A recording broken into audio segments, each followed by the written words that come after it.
Good morning. एक बार मेरे को कमेंट में बता दीजिए क्या मैं ऑडिबल हूँ।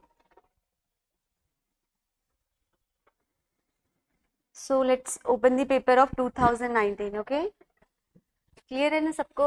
Audio video everything is clear ना? तो स्टार्ट करें। कल मैंने आपको 2018 का पेपर बताया था एंड मैंने डिस्कस किया था एंड मैंने आपको ये बोला था कि प्लीज एक बार जो है आप लोग इसके रेस्ट ऑफ द क्वेश्चंस को खुद से सॉल्व करेंगे। ठीक है, चलो आज हम करेंगे 2019 का पेपर। तो अगर 2018 वाले में किसी को कोई डाउट है, कोई क्वेश्चन जो नहीं सॉल्व हुआ है, तो प्लीज आप लोग मेरे से डायरेक्टली पूछ सकते हैं। ठीक है, तो आज हम स्टार्ट करेंगे 2019 का और देखते हैं कैसे क्वेश्चंस इसमें पूछे गए हैं, क्या कंसेप्ट्स हैं। जैसे हमने 2018 वाले में स्ट्रैटेजी अपनाई थी ना, ये पेपर आई वांट कि आप लोग ऐसे सॉल्व करिए कि आप एग्जाम में बैठ के सॉल्व कर रहे हैं। ठीक है, जो जो तरीके पैटर्न मैंने आपको बताया है आप उसी को फॉलो करेंगे। उससे क्या होगा ना, आपको अपनी स्ट्रेंथ और अपनी वीकनेसेस पता चलेंगी। राइट, तो सबसे पहले आपको क्या करना है, 5 मिनट 10 मिनट्स आपको एवरी ईयर के पेपर में जब भी आप स्टार्ट करेंगे ना सॉल्व करना, तो 10 मिनट जो है आपको एक बार क्वेश्चन पेपर को एनालाइज करना है। एनालाइज करके आपको देखना है कि कितने क्वेश्चंस जो हैं वो डुएबल हैं, कौन से क्वेश्चंस ऐसे हैं जो मैं नहीं कर सकता। वो फटाफट आपको विद इन दी 10 मिनट्स के अंदर इसको देखना है। देन उसके बाद अपनी स्ट्रेंथ और वीकनेस के अकॉर्डिंग आपको सेक्शंस को स्टार्ट करना है। राइट, अब मोस्टली क्या है कि पहले रीजनिंग जो है वो बच्चों का इजी होता है एज कंपेयर टू मैथ्स, है ना? तो आप रीजनिंग के इजी क्वेश्चंस को कर सकते हो, फिर मैथ्स के इजी क्वेश्चन, देन उसके बाद आप आरसी में आ सकते हो। तो ऑन एन एवरेज आपको रीडिंग कॉम्प्रिहेंशन को 40 to 45 मिनट्स देने हैं। आपकी चाहे कितनी भी वीक मैथ्स हो, आपको इतना प्रैक्टिस करना है कि 40 to 45 मिनट्स जो है आपको रीडिंग कॉम्प्रिहेंशन को देना है। ठीक है, चलो तो पहले मैं आप लोगों के पास पेपर होगा भी, मैं स्क्रीन पे फटाफट आप लोग के साथ ही मैं करती हूँ। आप लोग फटाफट अपने डुएबल नॉन डुएबल क्वेश्चंस फटाफट लिख लेंगे, देन हम सीधे क्वेश्चंस को डिस्कस करेंगे। अच्छा, मुझे एक बात बताइए, आप लोगों ने जो ये 2019 वाला पेपर है इसमें रीडिंग कॉम्प्रिहेंशन सॉल्व किए हैं? हम लोग फिर सिर्फ मैथ्स और रीजनिंग के क्वेश्चंस को डिस्कस करेंगे, अदरवाइज किसी एक सेक्शन में मैं आप लोगों के साथ इसको भी डिस्कस कर दूंगी। मुझे बताइए आप लोग कमेंट में कि रीडिंग कॉम्प्रिहेंशन आप लोगों ने किया है इसका, एक बार खुद से ट्राई करके सॉल्व किया है? मैंने वीडियोस शायद आप लोगों के साथ शेयर करी हुई हैं। ये 2019 का जो है रीडिंग कॉम्प्रिहेंशन किया है? आपको मैंने कहा था ना कि जब भी हम नेक्स्ट ईयर का जब भी पेपर करेंगे तो एक बार जो है आप लोग भी खुद से उसको एनालाइज करेंगे, है ना? एनालाइज का मतलब क्या है, आपको भी एक बार खुद से देखना है कि कितने क्वेश्चंस में कर पा रहा हूँ, क्या मेरी स्ट्रेंथ है, क्या मेरी वीकनेस है। ये आप जब खुद एनालाइज करोगे ना तब आपको और ज्यादा अच्छी तरह से पता चलेगा एज कंपेयर टू मेरे बोलने से। ठीक है, जब हम खुद से करेंगे तो और चीजें क्लियर होती हैं। अब जैसे इसमें सबसे पहले रीडिंग कॉम्प्रिहेंशन है, ठीक है, तो रीडिंग कॉम्प्रिहेंशन को अभी हम लोग साइड में रखते हैं। फर्स्ट हम लोग आपके मैथ्स और उसमें आते हैं, ठीक है, रीजनिंग में आते हैं। जो कंसेप्ट समझाने वाला होगा उसका मैं कंसेप्ट भी बताऊंगी एंड जो क्वेश्चंस हैं वो हम लोग डिस्कस कर लेंगे। ठीक है, पेपर ही मैंने डायरेक्ट आपके सामने ओपन किया है, तो ये तो सारे हमारे रीडिंग कॉम्प्रिहेंशन के हैं। सीधे पहले मैथ्स वाले सेक्शन पे आते हैं। ठीक है, चलो यहाँ पर भी ये क्वेश्चंस भी सारे हमारे रीडिंग कॉम्प्रिहेंशन के ही हैं। 7, चलिए यहाँ से हमारे क्वेश्चन स्टार्ट होते हैं। क्वेश्चन नंबर 9 से फर्स्ट आई विल रिक्वेस्ट कि आप लोगों के पास पेपर है, एक बार जरा क्वेश्चंस को देखिए। तो मैंने लास्ट ईयर के पेपर में आपको बताया था कि कैसे आपको सेलेक्ट करना है कि ये क्वेश्चन डुएबल है कि नहीं है, कैसे आपको सेलेक्ट करना है।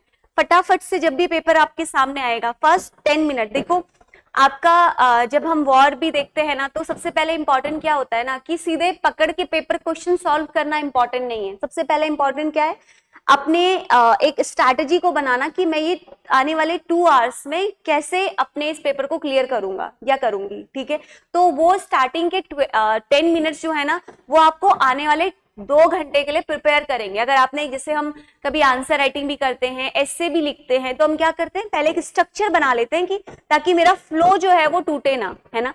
अगर मैंने स्ट्रक्चर नहीं बनाया, मैं डायरेक्टली लिखने पे आ गई, तो क्या होता है कि मेरे माइंड में फ्लो क्लियर नहीं होता कि मुझे कैसे आगे चीजों को लेके जाना है, यही होता है। तो सेम चीज यहाँ पर भी है। आपको क्या ध्यान में रखना है, आपको ये ध्यान में रखना है कि स्टार्टिंग के 10 मिनट्स आप वेस्ट नहीं कर रहे हो, आप अपने आप को प्रिपेयर कर रहे हो आने वाले 2 आवर्स के लिए, ठीक है। उसमें क्या होता है ना कि आपको स्ट्रैटेजी बनानी है, आपको सोचना है कि मुझे कैसे टैकल करना है इस पेपर को। आपके माइंड में ये भी रहेगा कि अच्छा मुझे ये क्वेश्चंस करने हैं, ये नहीं करने। बार बार आपको क्वेश्चंस पे आना फिर वापस जाना, ये काम नहीं करना पड़ेगा, ठीक है। अब जैसे 9th क्वेश्चन देखो, मैंने लास्ट वाले पेपर में भी बताया था, मैं फिर से यहाँ पे भी बता रही हूँ आपको 10 मिनट में क्या करना है। अब ये क्वेश्चन देखो, मैंने आपको समझाए हैं, ऐसे क्वेश्चंस आपको नहीं छोड़ने हैं एग्जाम में जो आपके 100% करेक्ट या 100% इनकरेक्ट होते हैं। जैसे मैंने आपको एग्जांपल्स दिए थे, नंबर सिस्टम के क्वेश्चंस हो गए, आपके रीजनिंग के क्वेश्चंस हो गए, एंड पजल हो गया, सिलोगिज्म हो गया, सीरीज हो गए। ये सब क्वेश्चंस क्या होते हैं ना, अगर आपको पता है तो 100% करेक्ट आंसर ही आएगा। कभी कभी हम फॉर्मूला अप्लाई करने के बाद जो है क्वेश्चंस में मिस्टेक कर देते हैं, लेकिन ये क्वेश्चंस ऐसे हैं अगर डुएबल हो गए तो सारे क्वेश्चंस हमारे हो जाएंगे, नहीं हुआ तो नहीं होगा। मतलब 100% यहाँ पे प्रोबेबिलिटी होती है आइदर करेक्ट और आइदर रॉन्ग, ठीक है। अब देखो जैसे ये वाला क्वेश्चन है, फटाफट से आप लोग भी एनालाइज करिए। मेरा एनालाइज करना इतना इंपॉर्टेंट नहीं है, जितना आप लोग एनालाइज करोगे तो समझ में आएगा। ये देखो, मैं यही स्ट्रैटेजी अगर मैं एज एन एग्जाम में दे रही हूँ तो मैं यही करूंगी। मैं 10 मिनट्स में क्या करूंगी, मैं फटाफट से देख लूंगी मुझे कौन से क्वेश्चंस करने हैं। अब जैसे ये क्वेश्चन है ना, तो मेरे को लगता है कि मैं इसको ट्राई करूंगी और मैं इसका आंसर निकाल सकती हूँ, तो मैं आपका क्या करूंगी, यस, इसको टिक मार्क कर देंगे, हाँ ये क्वेश्चन मेरे से डुएबल है, और बिल्कुल डुएबल है। देखो क्या लिखा है, द नंबर ऑफ, ये क्वेश्चन के लिए कोई फॉर्मूले नहीं लगते हैं, आपके सिंपल कंसेप्ट लगते हैं जो आप प्रैक्टिस करते करते आप देखोगे हर साल ऐसे क्वेश्चंस आ रहे हैं, ठीक है। अभी करेंगे तो मैंने टिक कर दिया फटाफट से। अब देखो ये है yellow black opposite face same colours, तो यहाँ पे आपको पूछा है ओनली 1 फेस पेंटेड, तो आपको मैंने 1 फेस पेंटेड 2 फेस पेंटेड के अलग अलग क्वेश्चंस कराए हैं। उतना पढ़ा है तो आप इस क्वेश्चन को भी अटेम्प्ट कर लोगे। जो चीजें आपने क्लास में पढ़ी है ना उसको रिकॉल करिए। यस, पेंटेड सॉलिड क्यूब वाला मैंने किया है। परसेंटेज के ये इतने क्वेश्चंस मैंने आपको बहुत सारे कराए, जहाँ पे ए बी 2 हैवी लेयर्स को हम एक साथ रखते हैं, तो ये भी हम कर सकते हैं, ठीक है। ऐसे क्वेश्चंस नहीं छोड़ोगे जो बिल्कुल सिंपल हैं, ठीक है। उन क्वेश्चंस को आपको बिल्कुल भी स्किप नहीं करना है। अब देखो ये वाला है, अब ये कैलेंडर का क्वेश्चन है। देखो मिस्टर एक्स के 3 बच्चे हैं। अब ये थोड़ा सा इसने जो है ना लैंग्वेज को काफी घुमाया और थोड़ा सा ट्रिकी बनाया। अगर आप कर पा रहे हो अटेम्प्ट तो वेल एंड गुड, नहीं कर पा रहे तो आप आगे आ जाइए, कोई दिक्कत नहीं है, ठीक है। बहुत क्वेश्चंस है हमारे पास करने के लिए। अब ये देखो, ये सिलोगिज्म के क्वेश्चंस तो मैंने आपको क्या कहा है, बहुत इजी होते हैं। अब मुझे नहीं लगता कि ये क्वेश्चन में आप गलती करोगे, तो ये क्वेश्चन आपको अटेम्प्ट करना ही करना है, ठीक है। अब यहाँ पर देखिए, बाकी यहाँ पर आपको क्या दिया हुआ है, in a school student and assign दी। ये दिखने में बहुत डिफिकल्ट लग रहा है, बट आप इसकी लैंग्वेज पढ़ोगे ना तो आप इसको भी डिकोड कर लोगे, ठीक है। ये क्वेश्चन भी डुएबल है, again this is again doable. And ये क्वेश्चन देखो, अगर ऐसे क्वेश्चंस भी आप नहीं कर पा रहे हो तो आपको थोड़ा बहुत प्रैक्टिस की नीड है, ठीक है। अब यहाँ पर देखो अगला क्या दिया है, the number of parallelogram that can be form the set of 4 parallel. कर पाते हो तो ठीक, नहीं तो कोई बात नहीं, ठीक है। चलो ऐसे आपको पूरे पेपर में सेलेक्ट करना है, तो आई वांट कि आप ये करो, मैं नहीं करूंगी, क्योंकि मुझे तो सारे क्वेश्चंस बताने ही हैं आपको। आप करो, अपने पेपर को ओपन करो एंड फटाफट, बस सिर्फ 5 मिनट्स आपको मैं दूंगी, सिर्फ 5 मिनट्स। इन 5 मिनट में आप सिर्फ चेक करो, फिर मैं तो यहाँ से सीधे क्वेश्चन सॉल्व करना ही आपको सिखाऊंगी। तरीके अप्रोच में बताऊंगी हर एक क्वेश्चन को करने का, बट आप अपनी मेंटल स्ट्रैटेजी बनाओ कि कितने क्वेश्चन आप डुएबल हैं जो आप कर पा रहे हो, कितने क्वेश्चंस नहीं हैं जो आप नहीं कर पा रहे हो। तो मुझे बस कमेंट में इतना ही बता दो कि out of 80 question how much questions जो आपके लिए इजी हैं। हर किसी के लिए अलग अलग होगा, कोई फर्क नहीं पड़ता। अगर आपके लिए 40 क्वेश्चंस ही हैं तब भी कोई इशू नहीं है, 45-50 क्वेश्चन भी अगर आप कर रहे हो, आपको लग रहा है कि आप अटेम्प्ट कर पा रहे हो, तो कोई इशू नहीं है। आप स्टार्टिंग के 10 मिनट्स लीजिए, 5 मिनट आपको मैं दे रही हूँ, फिर मैं सीधे क्वेश्चन स्टार्ट करना शुरू कर दूंगी। सिर्फ 5 मिनट्स एनालाइज करो पेपर को ओपन करके, सोचो कि एग्जाम में ही बैठे हुए हो। अब कोई आपका वो टाइम नहीं है कि हम बेसिक चीजों को बताएं कि ये चीज करिए, अब एग्जाम की तरह प्रैक्टिस करिए। अब वो टाइम आ गया है कि आपको एज एन एग्जाम में जैसे बैठे हो वैसे प्रैक्टिस करो। हर क्वेश्चन को करने का तरीका मैं आपको डिकोड कर दूंगी, जो क्वेश्चन आपने नहीं पढ़ा है। फटाफट से मुझे 5 मिनट के अंदर बताओ सारे कि कितने क्वेश्चन हैं जो आपको लग रहे हैं कि आप अटेम्प्ट कर सकते हो। और ये चीज आप ना एवरी क्लास के पहले करके आना है। 32 maths plus reasoning, okay. Only maths plus reasoning के बताएंगे, रीडिंग कॉम्प्रिहेंशन को अभी नहीं बताएंगे।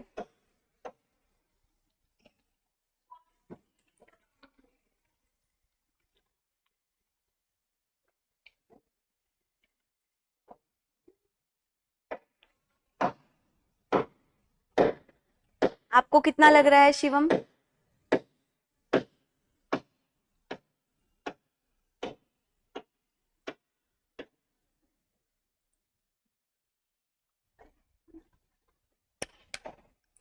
ट्वेंटी 25 प्लस, ओके, कोई दिक्कत नहीं है। अगर आप दोनों मिला के 25 भी कर पा रहे हो तो बहुत ही अच्छा स्कोर है, कोई इशू नहीं है।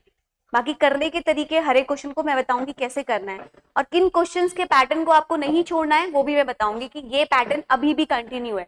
जैसे 2018 वाले पेपर में मैंने आपको बताया था ना कि ये वाले पैटर्न पे अब यूपीएससी ने लास्ट 6-7 साल से क्वेश्चंस नहीं पूछे हैं, ऑन एन एवरेज 4-5 ईयर से नहीं पूछे हैं। तो ऐसे क्वेश्चंस को अगर आप स्किप भी कर दे रहे हो उस पैटर्न को तो कोई इशू नहीं है, उसने उस पे एक अपग्रेड पैटर्न पे पूछा हुआ है ना। जल्दी से मुझे 2 मिनट में बताओ, फिर हम क्वेश्चन करना स्टार्ट करते हैं।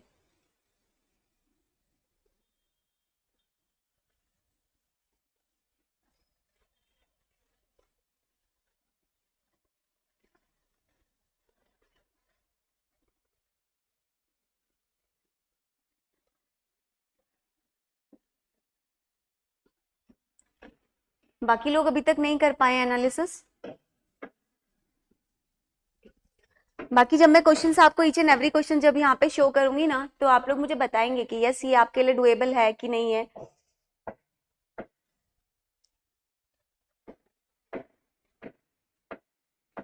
हो जाएंगे, ओके, ठीक है ठीक है, चलिए कोई नहीं।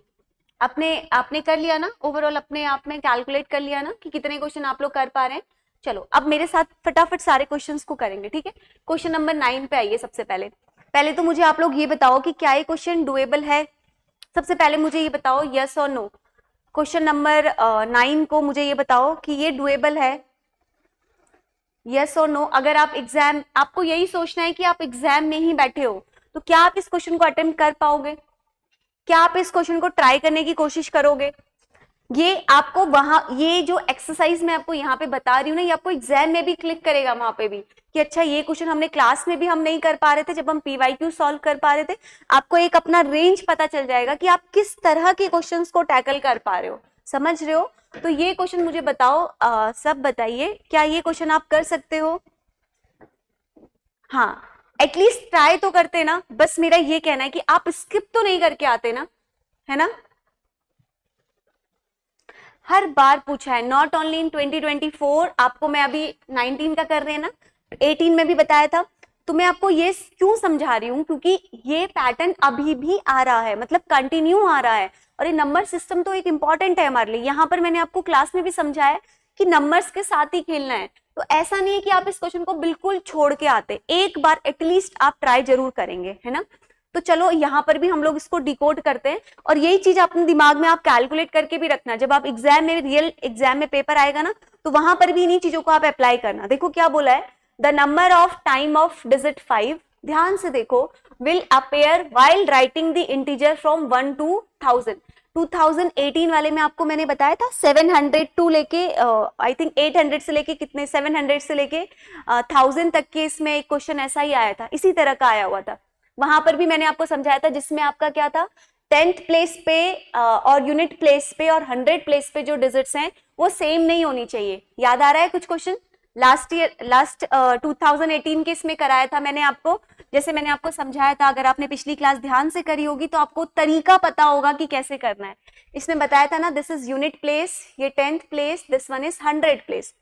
उसमें क्वेश्चन में क्या पूछा गया था कि यूनिट प्लेस पे और 10th प्लेस पे जो डिजिट्स हैं वो सेम नहीं होनी चाहिए, एक डिजिट आपकी बड़ी होगी, एक डिजिट आपकी छोटी होगी। ऐसे क्वेश्चन हमने किया था। अब सेम क्वेश्चन तो नहीं देगा ना यूपीएससी, थोड़ा सा तो चेंज करेंगे। अब देखो इन्होंने, अब इस वाले क्वेश्चन को जरा पढ़ो, 9th क्वेश्चन को पढ़ो, ये भी उसी तरह का क्वेश्चन है। जब मैं आपको पूरा सॉल्व करूंगी तो आप कहोगे यस इसी पैटर्न पे हमने किया हुआ है। ट्राई करो, रियल हॉल में जैसे कर रहे हो एग्जाम में वैसे करना है। 5 मिनट नहीं लगा देना है किसी क्वेश्चन को करने में, इतना टाइम देना है कि वो आपका सॉल्व हो जाए, बेसिकली थोड़ा बहुत सॉल्व हो जाए। जरा करो, 1 मिनट में आपको दूंगी। क्वेश्चन को ध्यान से पढ़ो। The number of time the digit 5 will appear while writing the integer from 1 to 1000। कितनी बार आएगा ये आपसे पूछा हुआ है, करिए तो।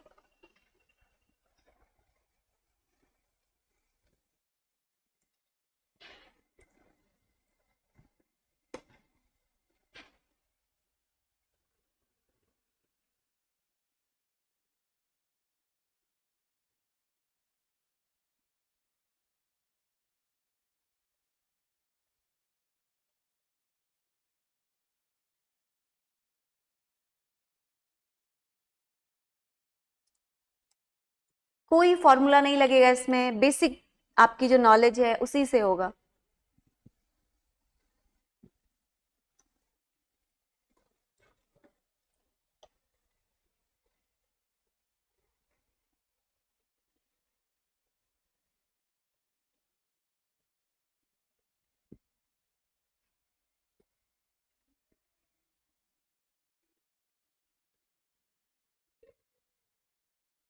आपको मैंने लास्ट वाली क्लास में भी समझाया था, आपको 1000 तक जाना है तो सबसे पहले 100 का डेटा लेके करिए, 1 to 100।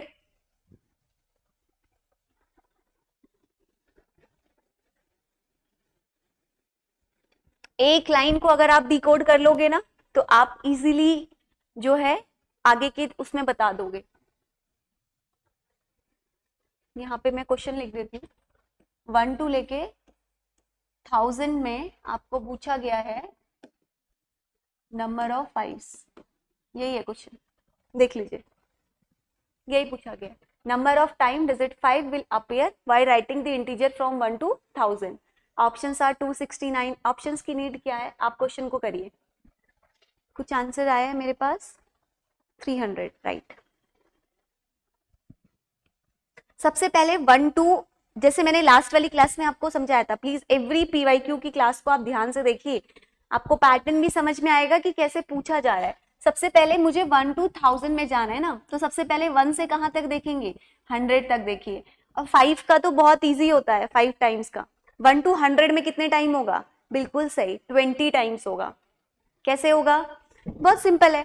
सबसे पहले 5, फिर उसके बाद कहाँ आएगा 15, ऐसे तो आएगा। 1 to 100 में चेक करना है, इट इज इजी और डिफिकल्ट, ये बताओ मुझे। 5 के टेबल पढ़ते जाओ, 5 1 जा 5, 5 2 जा 10, तो मुझे 10 नहीं चाहिए, मुझे क्या चाहिए, 5 चाहिए। यूनिट प्लेस पे मुझे 5 चाहिए, तो टेबल पढ़िए, सिंपल लिखिए जल्दी से। 1 to 100 में मुझे 5 एज एन इंटीजर चाहिए, जो भी आप वैल्यू लिखोगे उसमें 5 होना चाहिए। अगर 5 2 जा 10 करते हैं तो 10 में हमारा क्या है, 1 है, तो इसका मतलब ये वैल्यू नहीं आएगी। फिर 15 के बाद अगली बताओ आप लोग जिसके आंसर्स नहीं आए। 15 के बाद नेक्स्ट कौन सी होगी, 15 के बाद अगर हम देखते हैं तो 20 में नहीं होगा। 15 के बाद नेक्स्ट कौन सी होगी, 25। समझ में आ रहा है, कौन सी आएगी अगली वैल्यू, दैट इज 25। फिर 25 के बाद किसी में नहीं होगी, 26 27 28 29 30। ये तो सिंपल डिजिट्स हैं, इसमें तो कुछ ऐसे मैथ्स भी नहीं है। 30 से फिर कहां पर आओगे, 35 में आओगे, 35 में ही होगा। अब 35 से बताओ मुझे, 40 में नहीं होगा, सीधे अगला 5 कहां पर आएगा आपका, 45 में आएगा। कुछ भी नहीं कर रही हूं मैं। अब 45 के बाद नेक्स्ट कहां पर आएगा, 50 में आएगा। अब 5 एंड इंटीजर चाहिए तो 50 वाली लाइन में तो सब में आएगा, ये तो समझ रहे हो ना। तो 51 वाली सारी लाइन में आएगा, 51 में आएगा आपका, 52 में आएगा, फिर उसके बाद 53 में भी आएगा, देन उसके बाद 54 में भी आएगा, देन 55 में भी आएगा, 56, 57, 58, देन उसके बाद 59, राइट। अब 60 में आएगा क्या, नहीं ना। अब 60 वाले डिजिट में किस में आएगी, सिर्फ एक ही वैल्यू में आएगा, दैट इज 65। 70 वाली लाइन में भी एक ही में आएगा, दैट इज 75। 80 वाली लाइन में भी सिर्फ एक डिजिट होगी, दैट इज 85। उसके बाद लास्ट कहां पर आ जाएगा आपका, 1 से लेके 100 तक में लास्ट मेरी आ जाएगी वैल्यू, दैट इज 95, राइट। तो कितने हो गए, काउंट कर लीजिए, 1 2 3 4 5 6 7 8 9 10 11 12 13 14 15 16 17 18, कितने हो जाएंगे 1 to लेके 100 पे कितने हो जाएंगे, 1 से लेके 100 तक में कितने हो गए, जल्दी बताओ मुझे। नंबर ऑफ 5 कितने हो गए, काउंट करो, आपके सामने लिखा हुआ है मैंने। जल्दी काउंट करिए।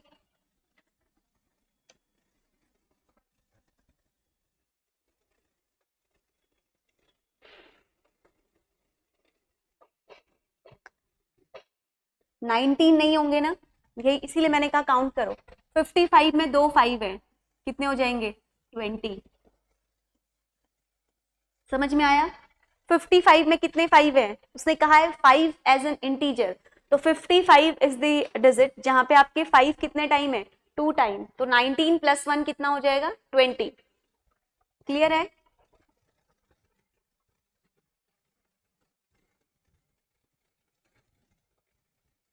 क्लियर है ये?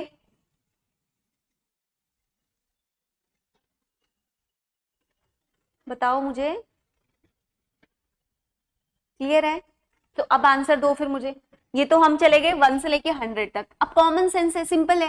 100 से 200, 300, 400 सब में आपका क्या होगा? सेम ही पैटर्न आएगा। तो बस एक चीज आपको ध्यान रखना है, जो 500 से लेके 599। अब देखो मुझे, मैं 1 से लेके 100 तक गई। अब इसके लिए आप सिंपल एक ऐसे कैलकुलेट कर लो, 1 से लेके 100, ठीक है। फिर 100 से कहाँ आएंगे?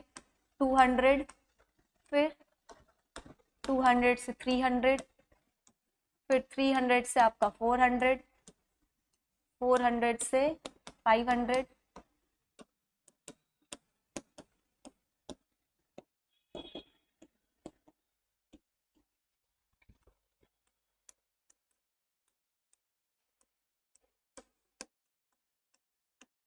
कुछ समझ में आ रहा है? कुछ समझ में आ रहा है आप लोगों को? ये बताना मुझे।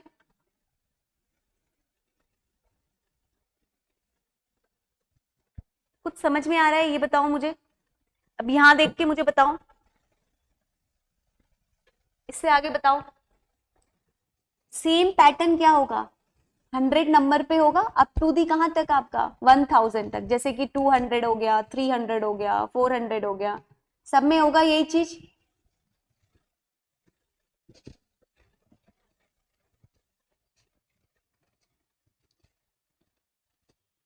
बस एक जो आपका, अभी आप लोग बताओ जल्दी से। 500 से लेके जो हम ये वाली लाइन पे आएंगे, दिस वन, ये वाली लाइन पे 500 से लेके 599 तक, यहां पर हमारे क्या होंगे? इसमें बस चेंज आएगा। जल्दी बताओ, सिंपल क्वेश्चन है, जल्दी करिए, आंसर दीजिए। 300 आ रहा है कि नहीं? आपका आया इप्सिता, शिवम आंसर आया? कॉमन सेंस है। देखो मैंने आपको क्या कहा, यूपीएससी अब फॉर्मूला बेस्ड क्वेश्चन पूछना कम कर रही है, वो आपका कॉमन सेंस चेक कर रही है। कॉमन सेंस, इसमें कोई फॉर्मूला नहीं लगा रहे हैं हम लोग। और ये क्वेश्चंस अब डे बाय डे इंक्रीज हो रहे हैं, ना कि डिक्रीज हो रहे हैं। आप समझ रहे हो? इसमें हमें अपना कॉमन कॉमन वो लगाना है। आपको बस उसने पूछा है 5 एज एन इंटीजर कितनी जगह पर आएगा। लास्ट वाले में भी ऐसे, जब यूनिट प्लेस 10 प्लेस था, वहां पर भी ऐसे ही था। हम एक एक डिजिट्स को चेक करते हैं। पहले 1 to 100 में 20 आ गया, तो सेम ऐसे ही आप बताओ मुझे 200 से 100 से लेके 200 तक में आएगा, फिर 200 से लेके 300 तक में आएगा, है ना। फिर 300 से लेके 400 तक में भी सेम वैल्यू आएगी, सेम चीज आएगी जो 1 से लेके 100 तक आ रही है। फिर 400 से लेके 500 तक में भी वो है। बट 500 से जब आप आगे की तरफ आओगे तो वहां पर 500 से लेके 599 तक, हाँ ये क्वेश्चन हो जाते हैं पर टाइम लगता है। बट इन क्वेश्चंस को करना बहुत जरूरी है। प्लीज आप ऐसे क्वेश्चंस को नहीं स्किप करेंगे। क्यों? क्योंकि इसमें अगर आपको पता है ना, इसमें कोई फॉर्मूला नहीं लगता, पहली चीज। तो दूसरी चीज क्या होती है कि ये अगर आपको इसको करने में 2 मिनट भी लग रहे हैं ना, और आपने प्रैक्टिस करी, आपको तरीका पता है कि मुझे ऐसे से पहुंचना है डिजिट तक, तो करिए, प्लीज मत छोड़िए। क्योंकि अगर कोई क्वेश्चन हम छोड़ते जाएंगे ऐसे, तो फिर क्या होगा कि हमारा स्ट्रेस लेवल भी बढ़ने लग जाता है। अरे मैं ये क्वेश्चन भी स्किप कर रहा हूँ। इतने डिफिकल्ट नहीं होते ये। आप देखो टाइम लगता है, मैं एग्री करती हूँ इस बात से कि टाइम जरूर लगता है इस क्वेश्चन को करने में, लेकिन ये इतने डिफिकल्ट नहीं होते हैं, है ना। अब मुझे बताओ आप लोग, जल्दी जल्दी से बताइए, 500 से लेके 599 तक में कितने 5s होंगे? कैसे निकालेंगे 300 आंसर? जल्दी बताओ। किसी का आंसर नहीं आया है तो मुझे वो भी बताओ। सिर्फ 2 बच्चों ने ही आंसर दिया है अभी तक। नहीं समझ में आ रहा तो वो भी पूछिए। मैंने आपके सामने फॉर्मेट लिखा है, तरीका लिखा है। अब आप खुद से करोगे ना तो और दिमाग क्लियर होगा। 100 से लेके सेम चीज आप 200 से लेके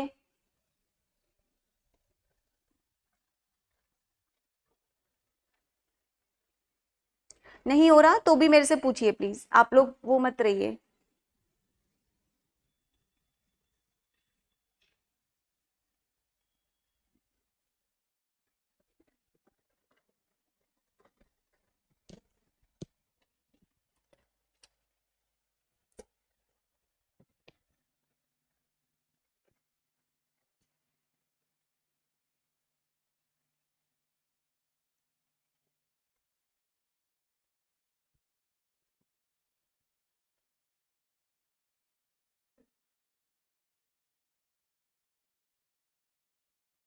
हमेशा 100 प्लेस, 10 प्लेस, यूनिट प्लेस सारा चेक करना होता है।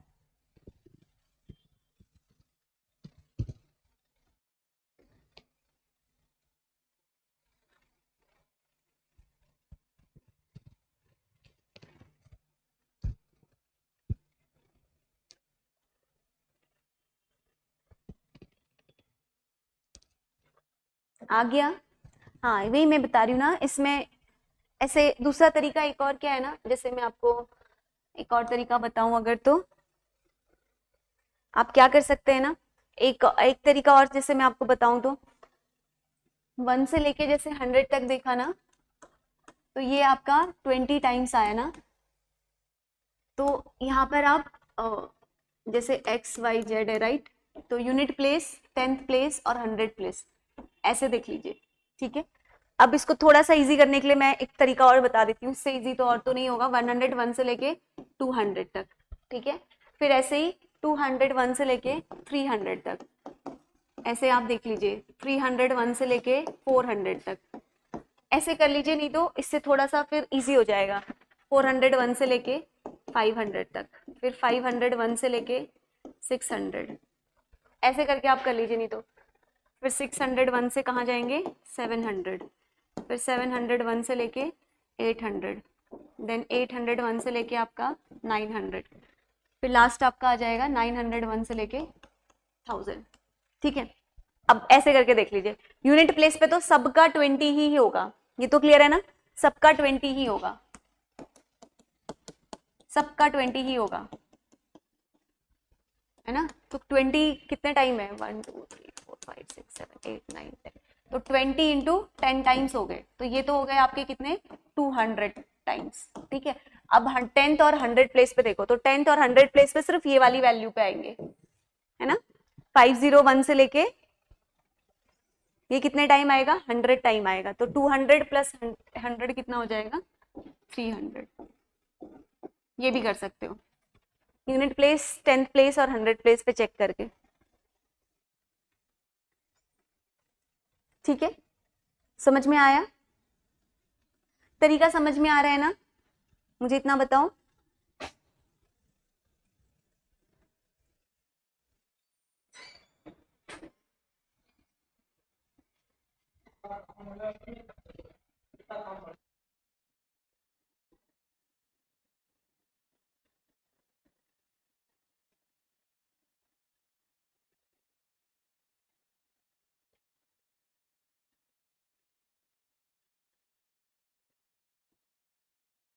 ये क्वेश्चन क्लियर है, मुझे एक बार बताइए, नेक्स्ट पे चलें। किसी का आंसर नहीं निकला है तो प्लीज आस्क। पहले हम नंबर सिस्टम के ही इस ईयर में पूछे हुए सारे क्वेश्चंस कर लेते हैं ना, तो एक आपके दिमाग में भी वो पैटर्न क्रिएट हो जाएगा कि कैसे नंबर सिस्टम के क्वेश्चंस को करना है ना। चलिए, दिस इज नंबर सिस्टम का क्वेश्चन था ये, पहले नंबर सिस्टम के ही कर लेते हैं सारे, ताकि आपके माइंड में भी वो एक पैटर्न क्रिएट हो जाए। ये अभी करेंगे इसको, दिस इज परसेंटेज, पहले सारे नंबर सिस्टम वाले ही कर लेते हैं। ये वाला करिए,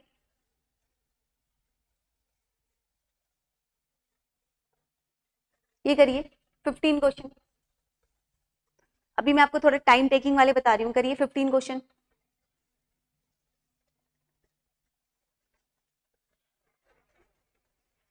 In a school, every student is assigned a unique identification number.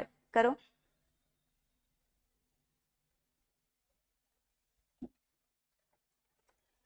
ये दिखते बहुत बड़े बड़े हैं पता है, और एग्जाम में हमें लगता है कि ऐसे क्वेश्चन को हमें स्किप कर देना है, बट नहीं करना है।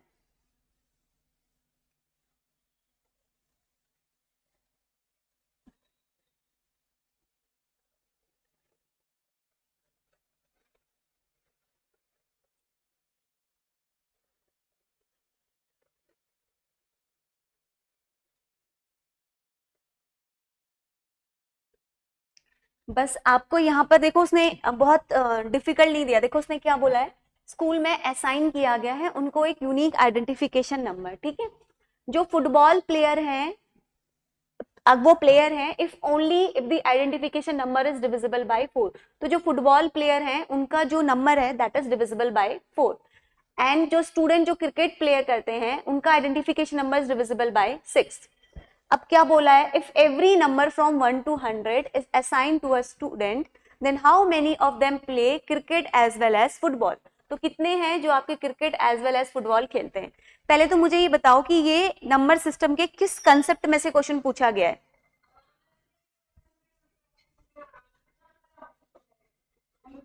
नंबर डिविजिबल, पहले मुझे ये बताओ कि क्लास में जितना आपने पढ़ा है उसमें से ये किस कंसेप्ट का क्वेश्चन है, कैसे आप निकालोगे। This is very simple question, बस मुझे बता दो कि ये किस टॉपिक का क्वेश्चन है जो आपने क्लास में पढ़ा है। अगर नंबर सिस्टम का ही क्वेश्चन है, अब ये नहीं बोलेगा कोई कि किसी दूसरे टॉपिक का क्वेश्चन है, ये नंबर सिस्टम का ही क्वेश्चन है। देखो बस ध्यान से देखो, if every number 1 to 100 is assigned to a student then how many of the player cricket as well as the football. बहुत सिंपल है, cricket as well as the football. बस एक चीज आपको निकालना है, डिविजिबल रूल नो। चलो 1 minute में आपको देती हूँ, देखती हूँ आप कितना वो कर पाते हो। कैसे आप देखोगे कि कैसे निकालोगे 1 to लेके 100 तक में। ध्यान से देखो, पूरा ट्विस्ट जो है वो लास्ट में दिया है।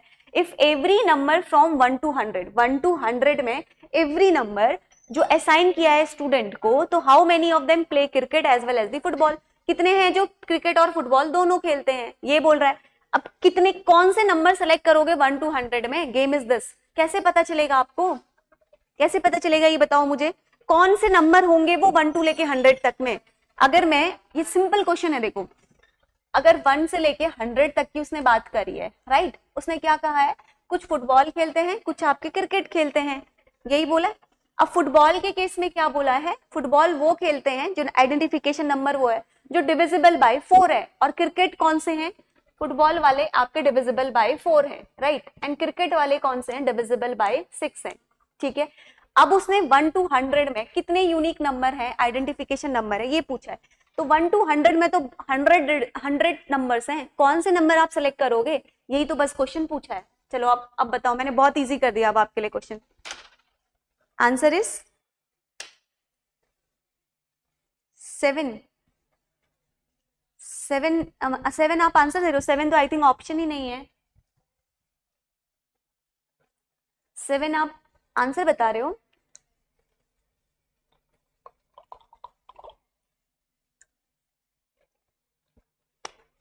आंसर इज 8, करेक्ट है।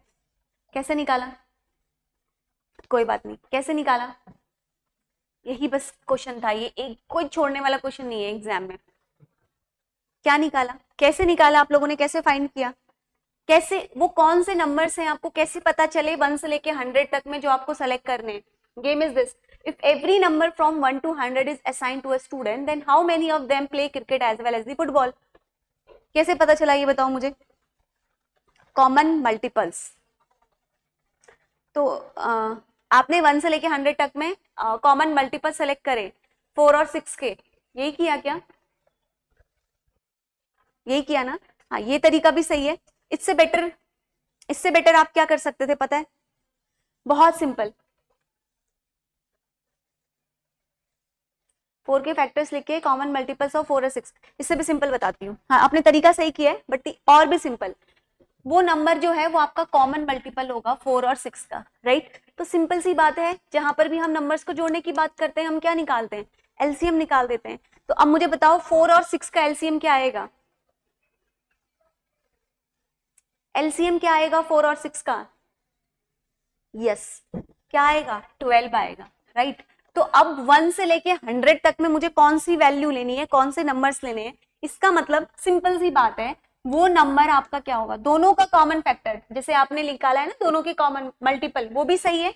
या आप डायरेक्टली आप एलसीएम ले लो उसके, वो कर लो, number is divisible by 12। why 12? Reason is because 12 is the common multiple factor of 4 and 6, है ना। बोथ पूछा है ना, तो बोथ पूछा है इसका मतलब क्या है, दोनों का वो कॉमन मल्टीपल फैक्टर होगा। तो जहां पर भी कॉमन मल्टीपल फैक्टर होता है, it means they are talking about the LCM. तो एलसीएम आपने जैसे निकाल दिया कि एलसीएम इसका क्या है, 12 है, तो वो 1 से लेके 100 तक में वही वैल्यू मेरी होंगी जो मेरी क्या होगी, 12 से डिविजिबल होगी। समझ में आया? तो 12 से डिविजिबल कौन कौन सी है, सिंपल आप 12 का टेबल लिख लीजिए। बताओ अब मुझे आंसर कितना आएगा, 36, 48, 60, 72, 84, 96। आंसर आया? सिंपल, आइदर आप 4 और 6 दोनों के मल्टीपल ले लीजिए, इससे बेटर है आप सिंपल 12 का मल्टीपल ले लीजिए, आंसर आ जाएगा। क्लियर हुआ?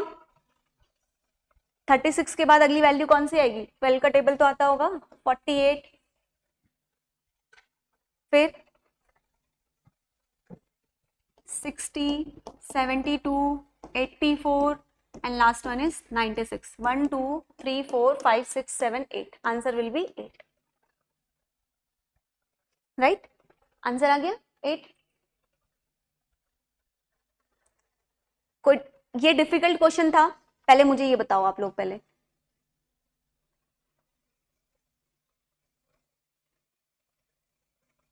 ये डिफिकल्ट क्वेश्चन था, पहले मुझे ये बताइए आप लोग।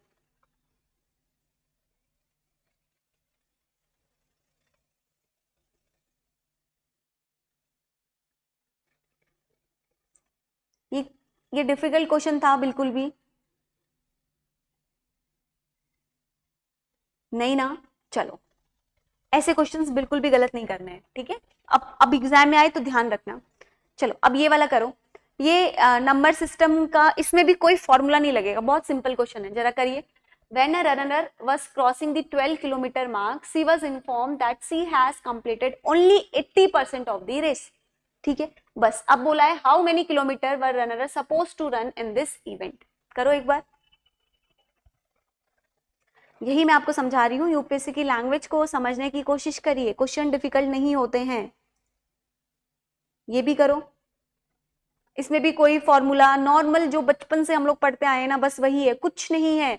आपको मैंने क्लास में इतनी बार बताया है, x percent of particular percent of this value is equal to that, है ना, बताया है।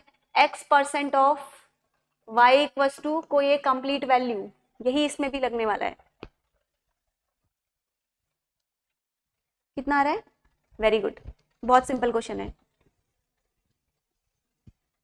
बहुत सिंपल क्वेश्चन है, एक वर्ड में होने वाला क्वेश्चन है। क्या बोल रहा है? When a runner was crossing the 12-kilometer mark, she was informed that she has completed only 80% of the race. ठीक है, how many kilometer was the runner supposed to run this event? अब हमें यहाँ पर ये नहीं पता है कि उसका जो 80% किसका है, किस वैल्यू का है, ये नहीं पता है ना। She was informed that she has come, उसको ये बताया गया कि तुमने टोटल डिस्टेंस का सिर्फ 80% ही कंप्लीट किया है। तो सिंपल सी बात है, 80% of x is equal to क्या बोल रहा है, कितने किलोमीटर कह रहा है, 12 किलोमीटर। सॉल्व कर दो, एक लाइन का क्वेश्चन है। 80% ऑफ x, रनर के बारे में सिर्फ इतना बताया है कि वो क्रॉस करता है 12 किलोमीटर, तो उसको ये बताया जाता है कि अभी भी आपने जो है 80% ही रेस का कंप्लीट किया है। तो 80% of x percent of y is equal to that particular value, तो 80% ऑफ x इक्वल टू 12। ये मैंने बहुत आपको बेसिक क्लासेस में भी बहुत बताया है। ये आंसर आ गया? शिवम आंसर आया?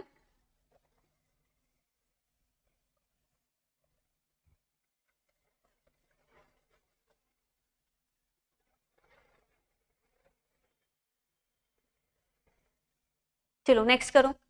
Again this is again simple question. हम अपने दोस्त से पैसे मांगते हैं, उसका सिर्फ इतना अमाउंट पे करते हैं। अपने आप को कंपेयर करके देखिए, मेरे पास, राजू की जगह पे खुद को रखिए, मेरे पास 9000 थे जिसमें मेरे को एक मोबाइल हेडसेट लेना था, तो मुझे ये देखने को मिला कि मेरे पास सिर्फ 75% ऑफ द अमाउंट है जो मुझे मोबाइल खरीदने के लिए चाहिए। ठीक है, खुद से देखो, कुछ भी इसमें साइंस नहीं है। अब बोल रहा है उसने 2000 रुपए जो है अपने दोस्त से ले लिया, अब आपको लगा कि कम पड़ गया तो आपने 2000 रुपए अपने फ्रेंड से ले लिए, तो आपके पास क्या अमाउंट कंप्लीट हो गया, ये पूछा है। Yes, very good.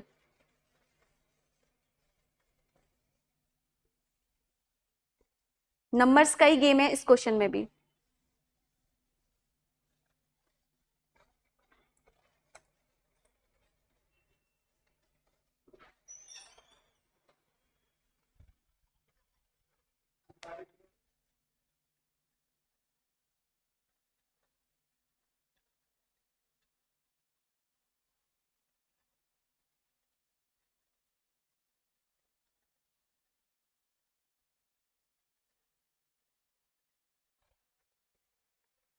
आंसर निकला, yes, A is the correct answer. Simple सी बात है, अभी जैसे समझाया वही है। बताओ, exactly the same amount to buy the headset, 9,000 equals to 75% of that particular value. इस बस यही आपको चेक करना है। देखो उसके पास, अब ये कैसे बनाते हैं इसको थोड़ा एक बार ध्यान से देखो। उसके पास 9,000 रुपीज थे, राइट। अब उसने, उसको मोबाइल फोन लेना था, तो उसको ये पता चला कि इसके पास जो है 9,000 रुपीज है ना, वो जो भी अमाउंट है उसका सिर्फ कितना है, 75% है। ठीक है, तो यहां से आपको पता चलेगा कि वो अमाउंट कितना है। ठीक है, यही पता चलेगा। तो ये जब आप निकालते हो 75% ऑफ एक्स, कितना आ रहा है, टोटल अमाउंट कितना आ रहा है, 12,000 रुपए आ रहा है, यही आ रहा है, 12,000 आ रहा है। ठीक है, अब आपके पास, आपका जो फोन आना है वो 12,000 का आना है, आपके पास 9,000 थे, 2,000 रुपए आपने अपने दोस्त से लिए, तो कितने हो गए, 9 + 2, फिर भी कितना हो गया, मेरे पास अभी भी इनफ अमाउंट नहीं है, बिकॉज 9 + 2 करोगे कितना आएगा, 11,000। इसका मतलब मैं अभी भी फोन नहीं खरीद सकती। समझ में आया कितने सिंपल तरीके से हमने इसको डिकोड किया।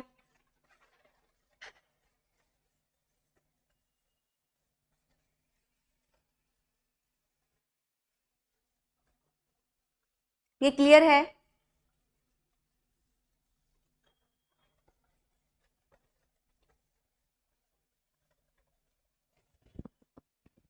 ये क्लियर है, मुझे बताओ। कुछ भी इसमें फॉर्मूला कुछ भी नहीं लगा है, बहुत सिंपल क्वेश्चन है। ऐसे क्वेश्चन एग्जाम में करने हैं जहां पे आपको चीजों के बारे में थोड़ी बहुत भी इंफॉर्मेशन पता हो।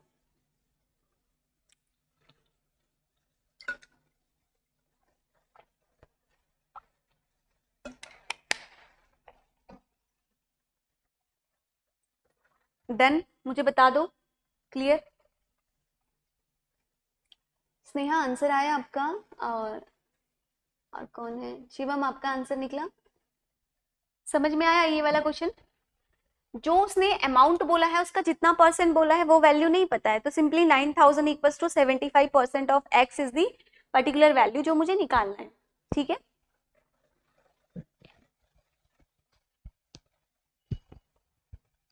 क्लियर है? चलो ये वाला क्वेश्चन करो तो 14, ऐसा ही क्वेश्चन मैंने लास्ट 2018 में भी बताया है आपको।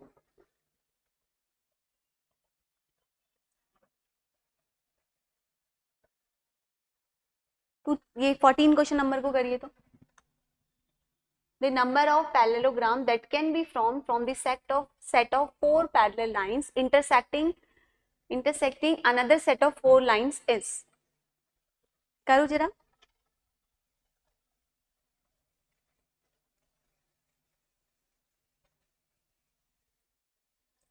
अगर परमुटेशन कॉम्बिनेशन सही से पढ़ा है तो आप 2 मिनट में इसको कर लोगे।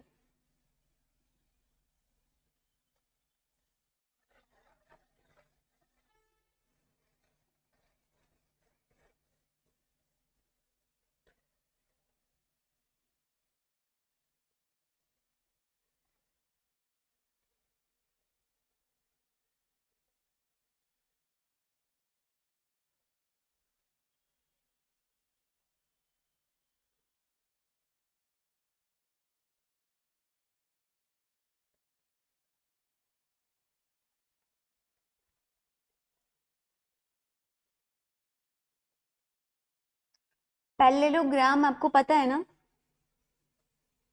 क्या होता है?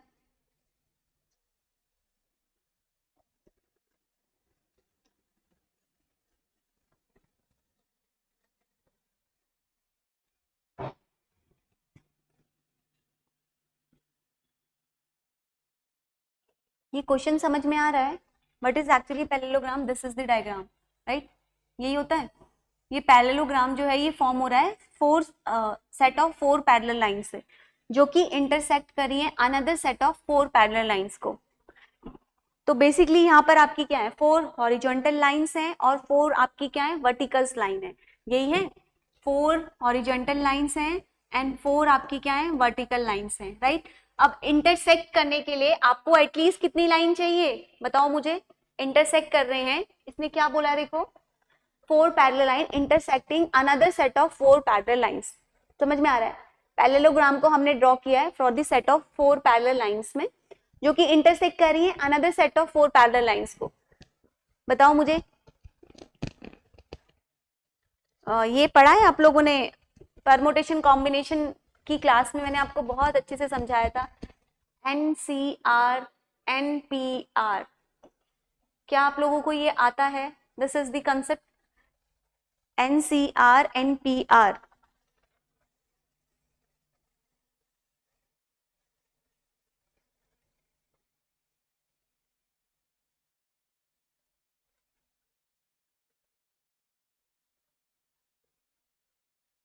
ट्वेंटी फोर नहीं आएगा आंसर।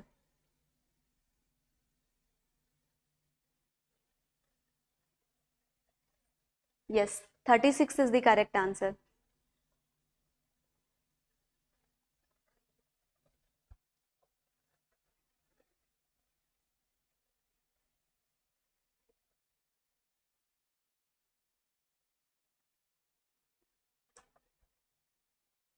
ट्राई करो, फिर मैं बताती हूँ। बेसिकली यहाँ पर कुछ नहीं हो रहा है, NCR और NCR। तो NCR N क्या होता है? Total number. और R क्या होता है? N का मतलब होता है यहाँ पर टोटल नंबर्स, जो भी होगी वैल्यू। और R क्या होता है? जो उसमें से हमें सिलेक्शन करना होता है। ठीक है, अगर हम यहाँ पर दो पैरेललोग्राम की बात करते हैं तो बेसिकली यहाँ पर NCR इंटू क्या हो रही है आपकी वैल्यू? NCR। ठीक है, तो N कितने हैं पैरेललोग्राम में? टोटल कितनी लाइन है? 1 2 3 4। तो 4C में से कितनी लाइन चाहिए हमें टू इंटरसेक्ट? 2। तो यहाँ पर भी वही आ जाएगा 4C2। बस यही सॉल्व करना था, 4C2 इंटू 4C2। करो सॉल्व।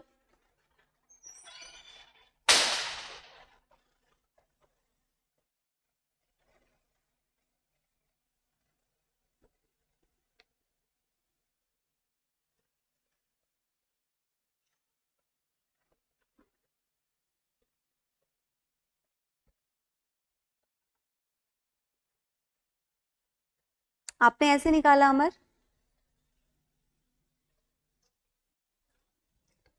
आपने परमुटेशन कॉम्बिनेशन देखा है लेक्चर?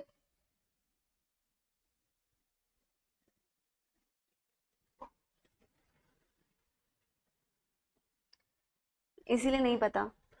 चलो कोई नहीं, मैं बताती हूँ। देखो,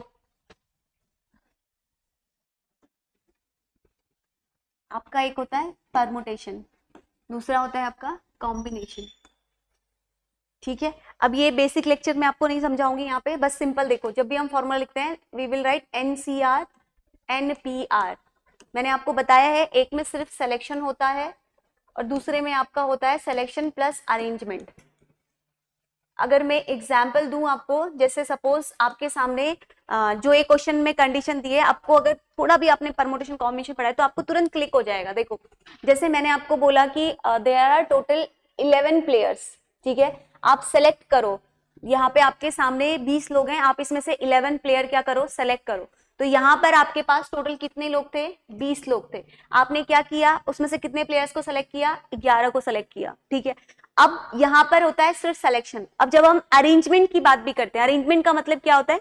जैसे क्रिकेट में अगर 11 प्लेयर्स हैं तो ये भी डिसाइडेड होता है कि फर्स्ट कौन आएगा, सेकंड कौन आएगा, थर्ड कौन आएगा। उनका क्या भी होता है? एक अरेंजमेंट भी होता है। ठीक है, अब इस क्वेश्चन में अगर आप आते हो तो इसने क्या बोला था? इसने आपको बोला है कि नंबर ऑफ पैरेलल लाइंस जो है वो आपकी फॉर्म हो रही है फॉर पैरेललोग्राम से 4 पैरेलल लाइंस। तो अगर आप यहाँ पर देखते हो, यही कंसेप्ट मैं आपका लगाती हूँ, तो these are the 4 parallel lines. ठीक है, तो NCR दो अलग अलग उसने बोला है। देखो, बोला है form from the set of 4 parallel lines intersect कर रहे हैं ये parallel lines another set of 4 parallel lines को। ये दिमाग में समझ आ रहा है?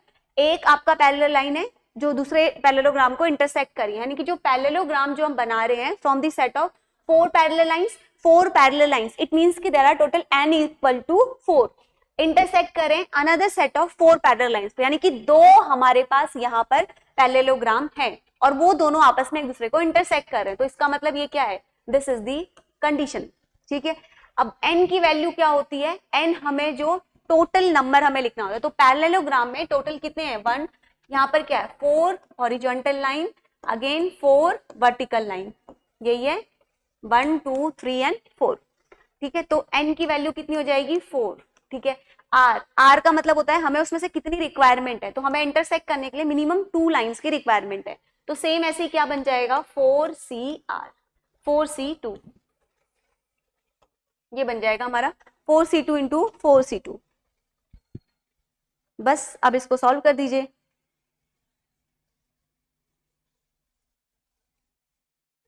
अब कैसे कैलकुलेट करेंगे, कैसे कैलकुलेट करेंगे, इसका फॉर्मूला क्या होता है ये भी पता होना चाहिए, n फैक्टोरियल अपॉन में, ये मैंने आपको क्लासेस में बताया भी है, r factorial n minus r factorial, this is the formula, ये होता है आपका फॉर्मूला, n फैक्टोरियल अपॉन में r factorial n minus r factorial. तो n फैक्टोरियल कितना है, n की value is 4 factorial, right, n की वैल्यू कितनी है 4 फैक्टोरियल, r फैक्टोरियल, r की वैल्यू कितनी है, देखो यहां पर इस क्वेश्चन में n equals to 4, r equals to 2, करो अब तो निकल जाएगा। r फैक्टोरियल कितना है आपका 2 factorial, n minus r factorial 4 minus 2 factorial, करो।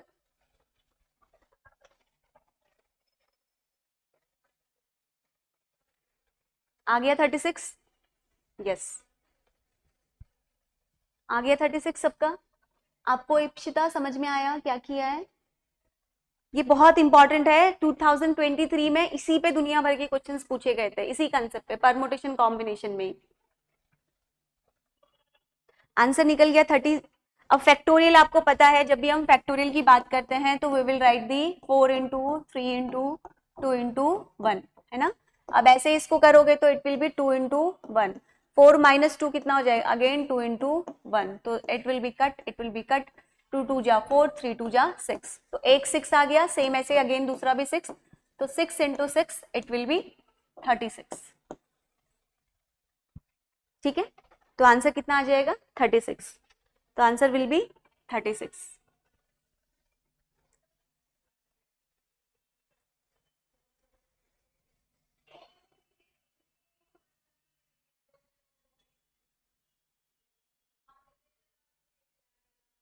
हाँ हाँ बिल्कुल, 2 बार लिखोगे ना, बिकॉज सेम उसने बोला है ना, देखो form from the set of parallel lines intersecting another set of 4 parallel lines, एक सेट अनदर सेट, 2 सेट की उसने बात करी है, इसीलिए मैंने 2 बार लिखा है एनसीआर एनसीआर, समझ रहे हो, देखो इसने लिखा हुआ है intersecting another set of parallel line, अगर ये लाइन नहीं लिखता another set of parallel line तब हम 2 बार नहीं लिखते, ये डिपेंड करेगा क्वेश्चन पे, ठीक है। अगर यहाँ पे इसने लिखा है intersecting another set of 4 parallel line, यानी कि 2 सेट हैं, तो 2 सेट मैं इसलिए ले रही हूँ, इसलिए मैंने एनसीआर एनसीआर 2 टाइम लिया, अगर एक ही सेट की बात होती तो मैं सेकेंड टाइम एनसीआर नहीं लेती, क्लियर, एक ही सेट की अगर बात करता तो फिर नहीं लेते, क्लियर हो गया।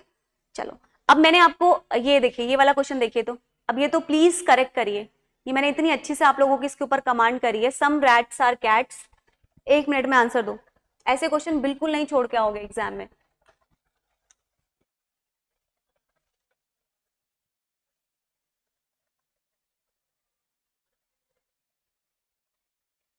करिए, सिलोगिज्म के कंसेप्ट में मैंने आपको बहुत अभी लास्ट टाइम भी बहुत बताया था।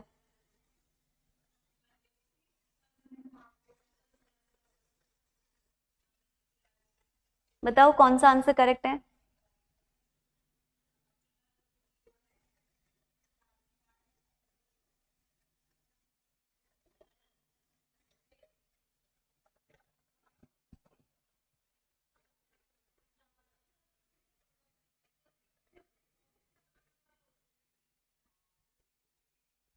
इसका कंसेप्ट मैं एक बार फिर से रिकॉल कर दूंगी इस वाले इस टॉपिक के पास।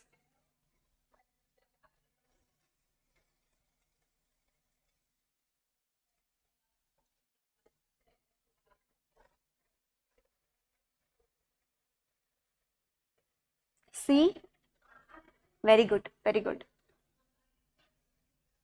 वेरी गुड, कुछ समझाया था ना, कुछ समझाया था ना, सेलोगिज्म सैलोगिज्म जब भी आएगा आपको मैंने समझाया था ना, there are different types of conditions, one is 100% correct, second one is 100% incorrect, and third case is 50-50, or we can say it can be a probability, right? अब 100% करेक्ट अगर एक डायग्राम में हो रहा है तो सेकंड में भी होगा एंड थर्ड में भी होगा, राइट? हर कंडीशन में वो 100% करेक्ट होना चाहिए. अगर एक में भी वो डिनाई कर रहा है, इसका मतलब वो किस केस में आएगा? प्रोबेबिलिटी में. जब तक क्वेश्चन में नहीं लिखा होगा it can be a possibility, तब तक आप लोग उसको करेक्ट नहीं करोगे. प्लीज इस चीज को दिमाग में रखना. मैंने आपको लास्ट क्लास में भी समझाया था. मल्टीपल डायग्राम्स पे जाने की नीड नहीं है. अगर वो एक सिंगल डायग्राम पे नहीं करेक्ट है तो इसका मतलब वो किसी भी डायग्राम में करेक्ट नहीं होगा. तो अगर सिंगल डायग्राम में नहीं करेक्ट है तो आपको मल्टीपल डायग्राम्स में जाने की नीड नहीं है. ठीक है. अब देखो जैसे यहाँ पे सम रैट्स आर कैट्स आपने बना लिया होगा, है ना? क्या है? सिंपल सा है. Some rats are cats, some rats are cats, some cats are dogs, some cats are dog, no dog is a cow, no dog is a cow. Simple बना दिया. ठीक है. अब पहला ऑप्शन कह रहा है no cow is a cat. No cow is a cat 100% correct हम नहीं बोल सकते. ट्रू हो सकता है बट 100% करेक्ट नहीं होगा. तो फर्स्ट वन मेरा रॉन्ग हो जाएगा. फर्स्ट वन रॉन्ग हो जाएगा तो मेरे पास दो ही ऑप्शन बचेंगे, आइदर ओनली 2 and 3 या फिर only 3. Second is no dog is a rat. No dog is a rat, it is again possibility, 100% correct नहीं है. लास्ट है some cats are rats, some cats are rats, only third is the correct. ठीक है, बिल्कुल सही, सबने answer correct दिया है. अब ये क्वेश्चन तो नहीं इनकरेक्ट करोगे ना एग्जाम में, है ना? चलो देखो कितने सिंपल तरीके से हम लोग क्वेश्चंस को डील कर रहे हैं. अभी ये इसमें अभी आएंगे. ये वाला करो. अपने और अपने दोस्त के साथ समझो. Rakesh and Rajesh together bought a 10 ball and 10 rackets. करो एक बार. 1 मिनट टाइम आपके पास है.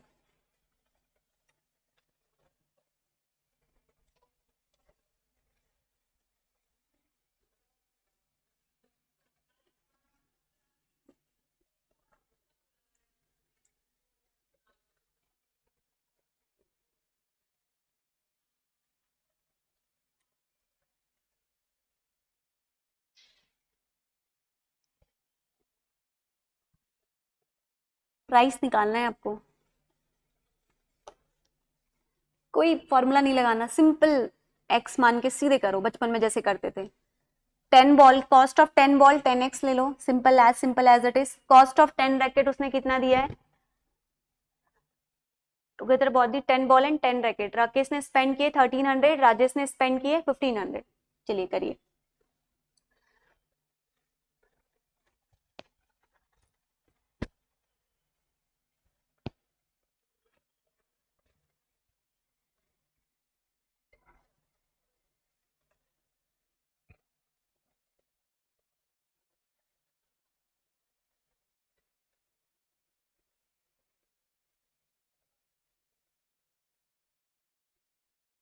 बस एक चीज आप यहाँ पर अगर ऑब्जर्व कर पा रहे होगे ना, जो प्राइस है ना ईच रैकेट का, वो 3 टाइम है प्राइस ऑफ बॉल का.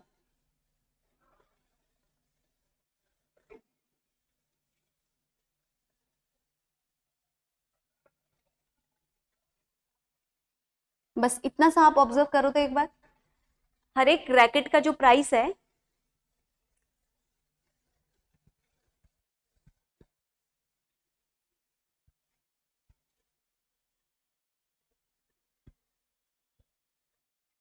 देखो लिखा हुआ है ना.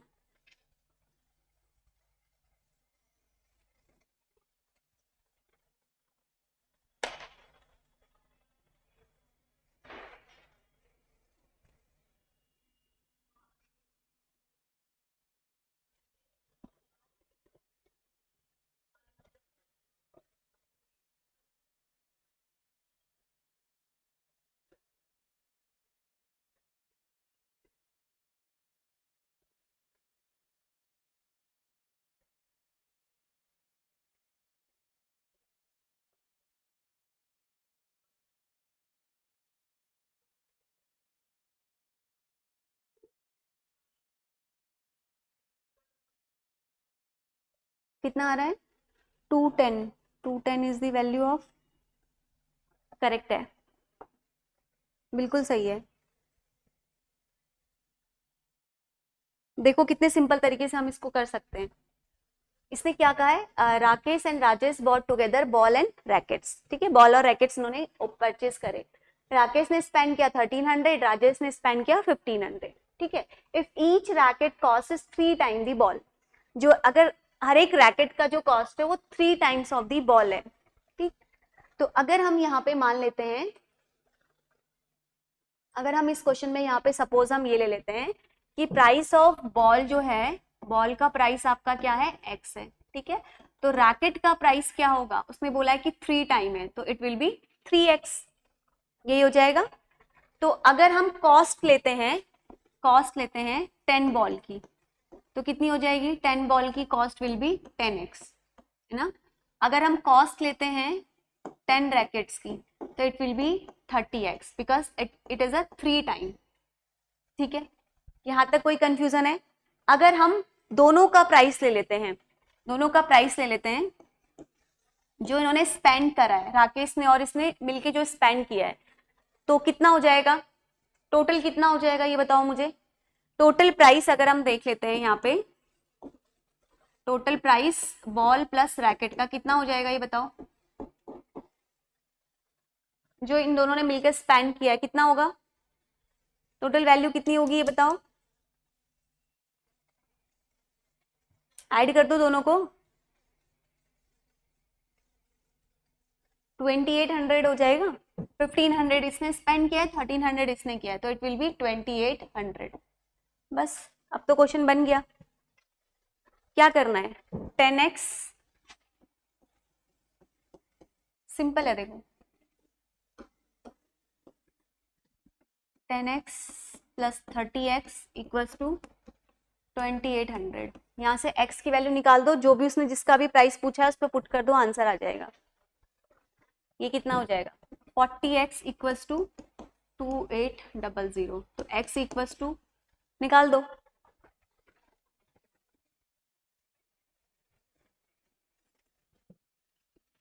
जीरो से जीरो कैंसिल आउट कर दो,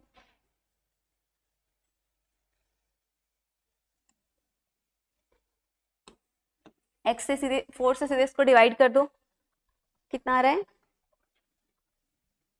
कितनी आएगी ये वैल्यू,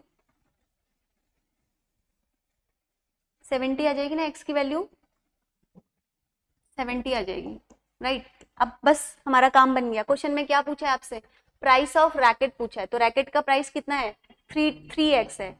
अब इसमें बॉल का प्राइस पूछता तो इट विल बी 70, अब हमसे रैकेट का प्राइस पूछा है, इट विल बी 3x, तो 3x यानी कि 3 इंटू 70, तो 7 इंटू 3 21, 210 इज द आंसर। निकल गया सबका, कोई डाउट इसमें, सिंपल सा क्वेश्चन था ये भी। अब ये वाला करिए, this is again very simple question.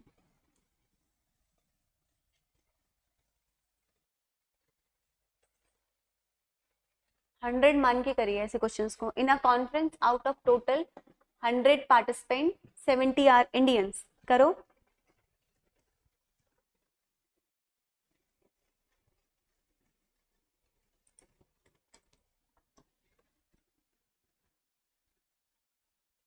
बहुत सिंपल तरीके से आपको बताऊंगी कैसे करना है, आप करिए पहले।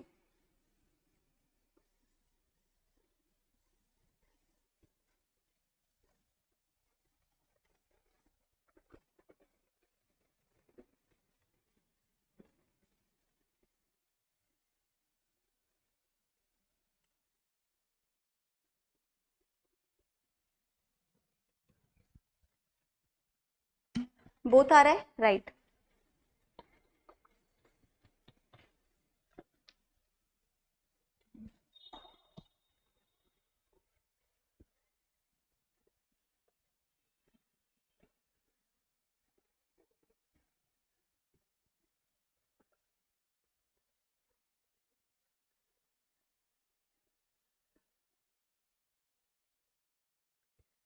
पता है ये क्वेश्चन क्यों आपका करेक्ट हो गया? ये इस तरह के क्वेश्चंस को करने का मैंने एक तरीका भी बताया आपको। एटलीस्ट बोला है, देख रहे हो? अगर एग्जैक्टली बोलता तो ये आंसर गलत हो जाते। इसने क्या बोला? एटलीस्ट। कुछ जो है उसमें एटलीस्ट का मतलब कुछ ना कुछ तो जो है उसमें आपके ईट कर ही रहे हैं, है ना?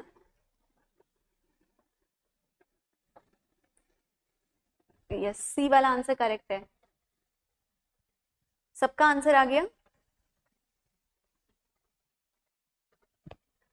आपको बनाना है 30 Indian participant are vegetarian, 10 Indian participant are non vegetarian. Out of 100 में वी हैविंग अ 70 जो है वो इंडियंस हैं, तो रेस्ट जो हो गए वो आपके क्या हो गए? 80 90 100, 30 विल बी, देखकर ही आंसर आ जाएगा, बनाने की जरूरत भी नहीं पड़ेगी। 70 जो है वो आपके इंडियंस हैं, तो रेस्ट जो है वो आपके बच गए। इफ 60 पार्टिसिपेंट आर वेजिटेरियन, अगर 100 में हम लेते हैं 60 जो है वो वेजिटेरियन है, total vegetarian, then which of the following statement is correct? 60 vegetarian है तो नॉन वेजिटेरियन कितने हो गए? 40 जो है वो नॉन वेजिटेरियन हो गए। ठीक है, अब बस चेक कर लो उसने क्या कहा? At least 30 Indian participant are vegetarian. 30 Indian participant are vegetarian. Vegetarian वाले कितने हैं? हाँ देखो, आराम से हो जाएंगे एटलीस्ट 30, है ना? At least 10 Indian participant are non vegetarian. At least non vegetarian 10, ठीक है, सी दोनों ही करेक्ट हो जाएंगे। बस डाटा को देखो, अगर हम 40 नॉन वेजिटेरियन इंडियंस लेते हैं तो 30 इंडियन जो है वो वेजिटेरियन हो जाएंगे, तो सीधे सीधे करेक्ट हो रहा है। अब बस चेक करो, कुछ भी इसमें ड्रॉ नहीं करना है, बस डाटा जो ये बनाया है इसको ऑब्जर्व करो और स्टेटमेंट में रखो। एटलीस्ट बोला है, अगर वो ये कहता कि एग्जैक्टली मैक्सिमम, तो ये ऑप्शंस फिर इनकरेक्ट हो जाते हैं। एटलीस्ट बोला है, पॉसिबिलिटी केस लेना है, तो यहाँ भी मैक्सिमम है, यहाँ भी मैक्सिमम है, तो ऑब्वियसली इजिली दोनों जो है हो सकते हैं। समझ में आ रहा है? तो ये 30 हमारे अदर हो गए, तो आप देख लो सीधे हो जाएगा ये तो आंसर। गोपाल समझ में आया आपको? शिवम ने तो आंसर दिया है। स्नेहा क्लियर है आपको? कहीं पे डाउट रहना तो प्लीज पूछ लेना मेरे से।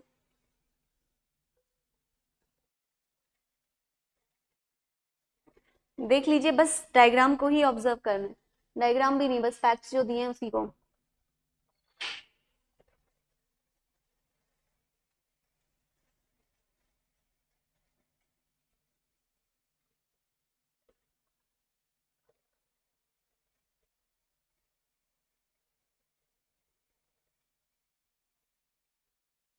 चले नेक्स्ट पे, चलिए अब सीधे 32 पे आइए। इधर पैसेजेस हैं सारे।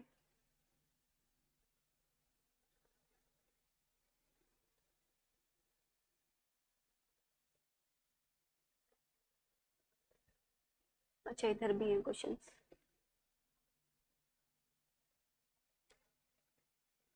चलिए ये वाला करिए तो। 29।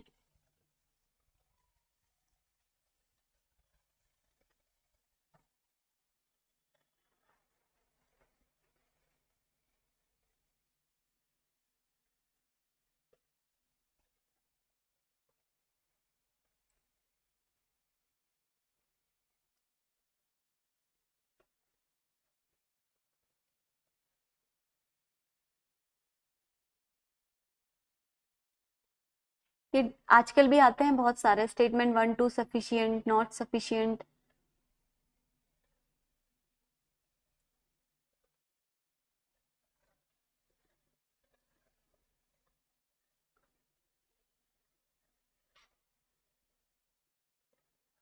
पॉसिबिलिटी केस चेक करने होते हैं इसमें आपको।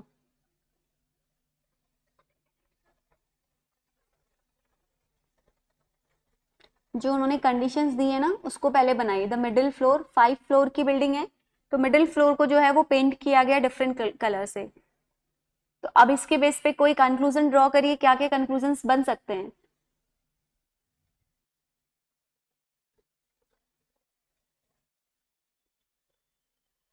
एक मिनट करो फिर मैं समझाऊंगी।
चार्ट सा ड्रॉ कर लीजिए जो जो उसने कंडीशंस दी हैं उसके बेसिस पे।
सेकेंड एंड थर्ड यानी कि option number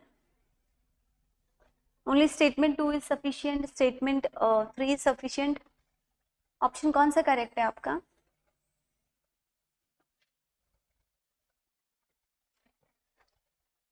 B, statement 3 is not sufficient, statement 2 is sufficient. Okay,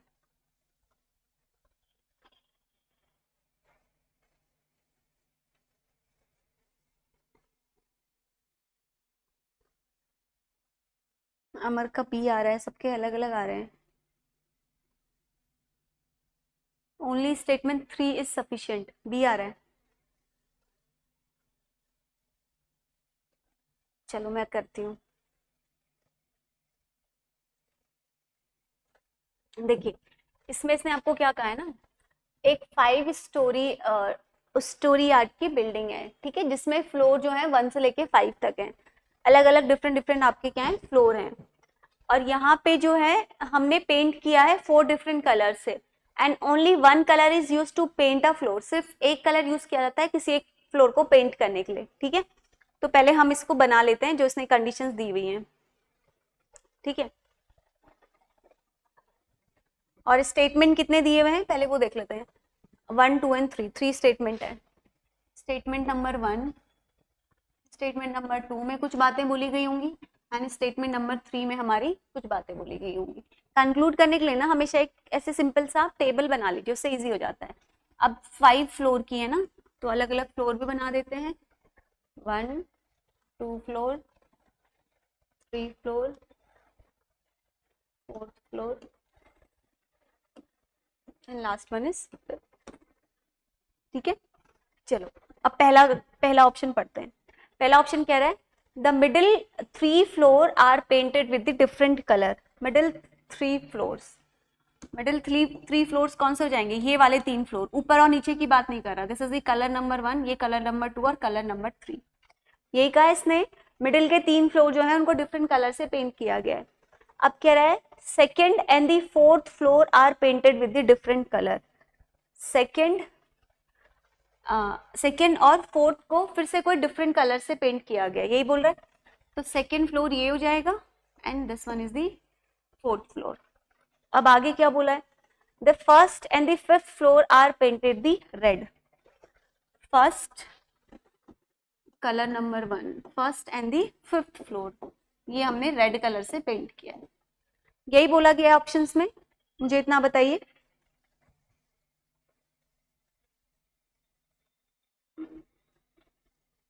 ठीक है, अब क्वेश्चन क्या पूछा है देखो।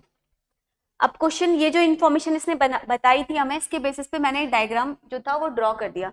नाउ अब क्वेश्चन पूछा है to ensure that any 2 consecutive floor have different colours. क्या बोल रहा है? आपको ये इंश्योर करना है कि 2 कंसेक्यूटिव फ्लोर में जो है डिफरेंट कलर्स हैं, तो कौन कौन सा स्टेटमेंट जो है वो आपका करेक्ट होगा, ये बोल रहा है। समझ में आ रहा है? क्वेश्चन क्लियर हो रहा है? आपको ये इंश्योर करना है कि जो 2 कंसेक्यूटिव फ्लोर्स हैं इसमें आपका डिफरेंट कलर है। अब पहला आपको देखिए, ओनली स्टेटमेंट 2 सफिशिएंट है। स्टेटमेंट 2 क्या बोला गया है?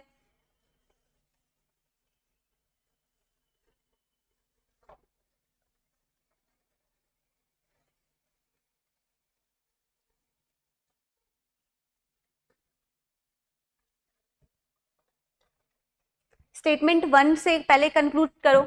स्टेटमेंट 1 में क्या बोला है, मिडिल फ्लोर जो है, ये बात कौन सा स्टेटमेंट इंश्योर कर रहा है, ये इसने आपसे बोला है कि दो कंसेक्यूटिव फ्लोर में जो है वो डिफरेंट कलर्स हैं, दो फ्लोर्स में आपके डिफरेंट कंसेक्यूटिव कलर्स हैं। ये बात 100% कौन सी स्टेटमेंट आपको क्लियर कर रही है, ये बोला गया है। ठीक है, पहली स्टेटमेंट कह रही है middle 3 floors are painted with the different colours. अगर हम देखते हैं कि मिडिल की जो 3 फ्लोर्स हैं उसको डिफरेंट कलर से पेंट किया गया है, तो क्या ये बात ये इंश्योर कर रहा है कि जो बाकी के 2 फ्लोर्स हैं वो आपके उससे हैं, सेम कलर्स के हैं या डिफरेंट कलर्स के हैं? तो यहाँ पर अगर हम पहली जो क्वेश्चन दिया है इसकी अगर हम कंक्लूजन करते हैं ना, तो इससे हमें ये पता चलता है कि मे बी जो फर्स्ट और फिफ्थ फ्लोर है, क्या पता ये जो है वो सेम कलर से यूज करे गए हों, है ना? या फिर हम कह सकते हैं कि फोर्थ और फिफ्थ फ्लोर को सेम कलर से यूज किया गया हो।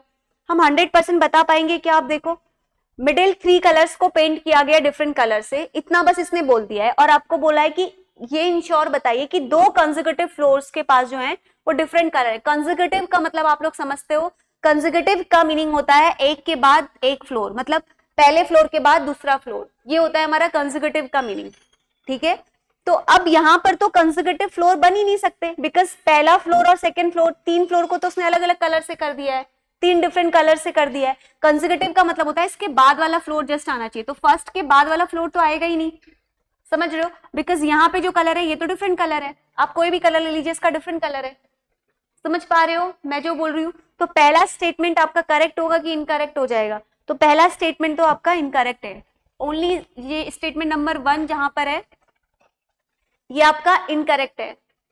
ये समझ में आ रहा है? तो पहला स्टेटमेंट आपको ये स्टेटमेंट आपको इनकरेक्ट है, ये नहीं बता पा रहा है। ऑप्शंस पे बाद में आएंगे, पहले क्वेश्चन को डिकोड करो। अब दूसरी बात बोलिए, the second and the fourth floor are painted in the different colours. ठीक है, ये चीज समझ में आ रही है मैं क्या बोलना चाह रही हूं? पहले मुझे इतना समझाओ, अब जरा एनालाइज करो। सेकेंड और फोर्थ फ्लोर को जो है डिफरेंट कलर से पेंट किया गया है। ठीक है, अब देखो, सेकेंड और फोर्थ फ्लोर को डिफरेंट कलर से पेंट किया गया है। नाउ कॉमन सेंस लगाइए, कोई दो कंसेक्यूटिव फ्लोर यहां पर भी सेम कलर के आ पाएंगे क्या? बताओ, खुद सोचो, क्या दो कंसेक्यूटिव फ्लोर जो है, कंसेक्यूटिव का मतलब इज जस्ट मेरे नीचे, वो बीच में स्पेस होना चाहिए, तब हम प्रोबेबिलिटी भी बता पाएंगे। देखो, इसने आपको बोला है second floor and the fourth floor are painted the different colour, two floor are the any two consecutive floors have a different color. ठीक है, two consecutive floor have the different color, two consecutive floor have the different color। कैसे हम यहाँ पे 100% probability ले लें कि ये हो सकता है? हो सकता है कि फर्स्ट और जो सेकंड फ्लोर है उसको सेम कलर से किया गया हो सकता है कि सेकंड और फोर्थ फ्लोर जो है उसको सेम कलर से किया गया हो, या फिर ये भी हो सकता है कि थर्ड और फोर्थ फ्लोर को सेम कलर से किया गया हो, या फिर फोर्थ और फिफ्थ को जो है वो सेम कलर से किया गया हो। तो बहुत सारी प्रोबेबिलिटी यहाँ पे भी बन रही है। ये समझ में आ रहा है? अब अगला देखो, नेक्स्ट है the first and the fifth floor are the painted red. ठीक है, तो आपसे बोला है कि दो कंसेक्यूटिव फ्लोर को हम डिफरेंट कलर से पेंट कर सकते हैं। फर्स्ट और फोर्थ को जो है ये आपका क्या कर दिया है, इसने रेड कलर से पेंट कर दिया गया है। अब हम इससे ये निकाल सकते हैं कि कोई भी जो दो कंसेक्यूटिव फ्लोर हैं वो आपके सेम कलर्स के हो सकते हैं। अभी भी हमारे पास क्या बचते हैं, अगर आप देखते हो तो हमारे पास 3 फ्लोर लेफ्ट है। ठीक है, 3 फ्लोर लेफ्ट है। अब इस 3 फ्लोर में जो है, अब आप लोग मुझे बताओ, पूरा मैं बताऊंगी तो फिर आप लोग कैसे समझोगे? अभी भी हमारे पास 3 डिफरेंट कलर्स जो है वो बचे हुए हैं, तो यहां पर प्रोबेबिलिटी ज्यादा बन सकती है ना कि किसी दो कंसेक्यूटिव फ्लोर में डिफरेंट कलर्स हों। बताओ मुझे, अब ऑप्शन को पढ़ो और फिर बताओ मुझे, अब आंसर बताओ क्या होगा। देखो, जितनी चीजें मैंने आपको बोली उसको समझो और फिर मुझे बताओ। 1 मिनट आप एनालाइज करो जो चीजें मैंने आपको समझाई और जो चीज मैं बोलना चाह रही हूँ, इसमें ऑब्जर्व करना था सिर्फ थोड़ा बहुत। एक बार करो, 1 मिनट, आंसर क्या होगा बताओ।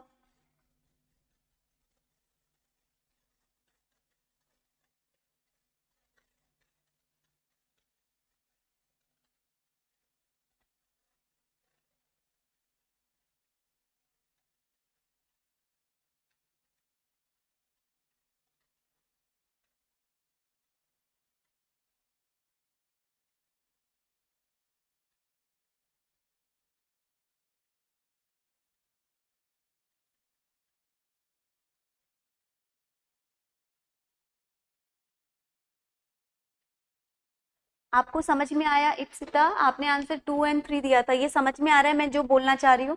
तो स्टेटमेंट 3 ही सफिशियंट है आपका।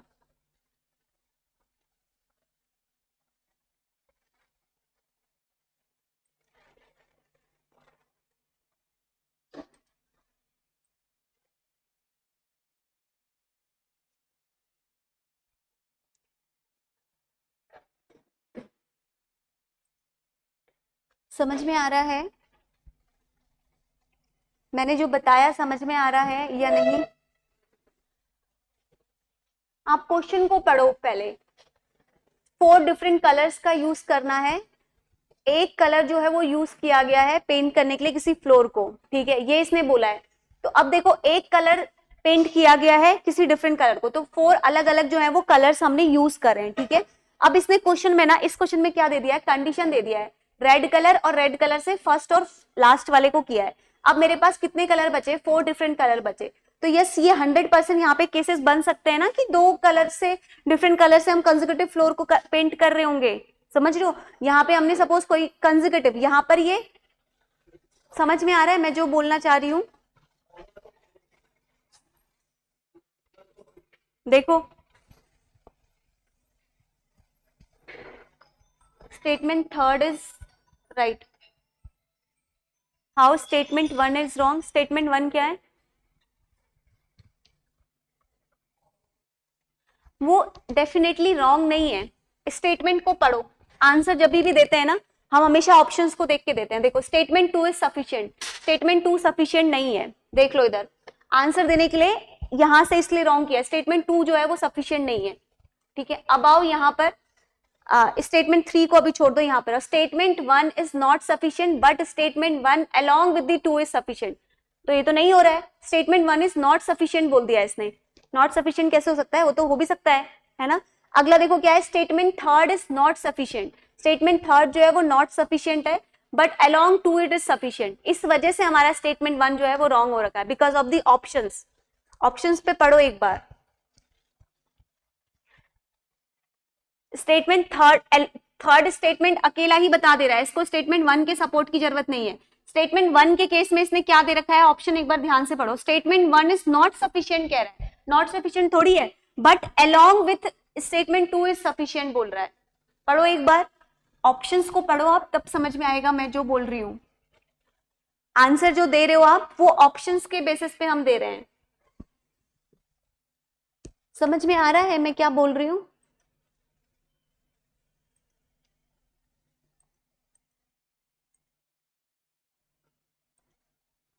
बताइए मुझे। इसीलिए हमारा सिर्फ स्टेटमेंट 2 जो है, स्टेटमेंट ये वाला जो है, स्टेटमेंट 3 सफिशिएंट, यही इसलिए हमारा आंसर आया है। कभी भी जब ऐसे क्वेश्चंस हमारे सामने होते हैं ना स्टेटमेंट बेस के, तो पहले हम स्टेटमेंट को डिकोड करने के बाद ना उसको हम अपने अकॉर्डिंग जो है आंसर्स नहीं देते, हमें ऑप्शंस को ध्यान में रखना है कि ऑप्शन में क्या पूछा गया है, उस अकॉर्डिंग आप आंसर्स की तरफ जाओगे। समझ में आ गया? आपको समझ में आया? स्नेहा, इप्सिता, आपको समझ में आया? कहीं पे डाउट है तो पूछ सकते हैं आप लोग। चलो, ये डायरेक्शन वाला क्वेश्चन है, ये मैं ऑलरेडी बता चुकी हूँ, इसको एक बार आप लोग देख लेना वहां से। अब ये वाला करो। डायरेक्शन वाले क्वेश्चंस नहीं छोड़ने हैं, रीजनिंग के क्वेश्चंस नहीं छोड़ने हैं। रीजनिंग में मैंने आपको बता रखा है, डायरेक्शन में मैं फिर से एक बार रिकैप कर देती हूँ। डायरेक्शन में यूपीएससी हमेशा 2 ही चीज पूछती है, आइदर वो आपसे एंगल और वी कैन से डिस्टेंस पूछती है, या आपसे क्या पूछती है, कौन सी डायरेक्शन में वो अभी है, ठीक है। इसके लिए मैंने आपको 2 ही चीजें बताई हैं। एक आपको क्या ध्यान रखना है, मेन जो 4 डायरेक्शन है उसका ध्यान रखना है, नॉर्थ, साउथ, ईस्ट और वेस्ट। इसके अलावा जो 4 सब डायरेक्शन है इसका ध्यान रखना है। And apart from this, Pythagoras theorem आपको मैंने बताया है। 2 ही यहाँ पे ट्रायंगल भी यूज होते हैं, right angle triangle, isosceles triangle, बताया हुआ है ना, राइट एंगल ट्रायंगल। और यहाँ पे ये बस आपको चेक करना है, जहां पर भी पूछा गया है डॉटेड लाइन बनाइए, वहां से डिस्टेंस को देख के करेंगे, ठीक है। तो डायरेक्शन वाला क्वेश्चन आप लोग खुद से ट्राई करेंगे। नेक्स्ट पे आते हैं, चलो 31 करो।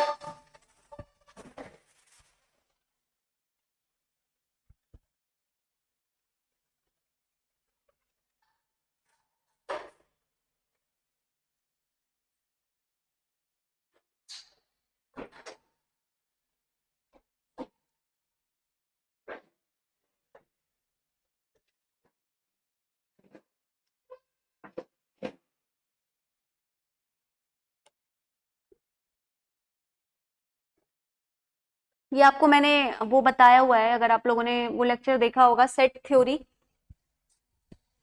तो आपको पता होगा इंटरसेक्शन और यूनियन वाला कंसेप्ट मैंने यहाँ पे बताया है, उससे ये 1 मिनट में सॉल्व हो जाएगा। A union B, A intersection B.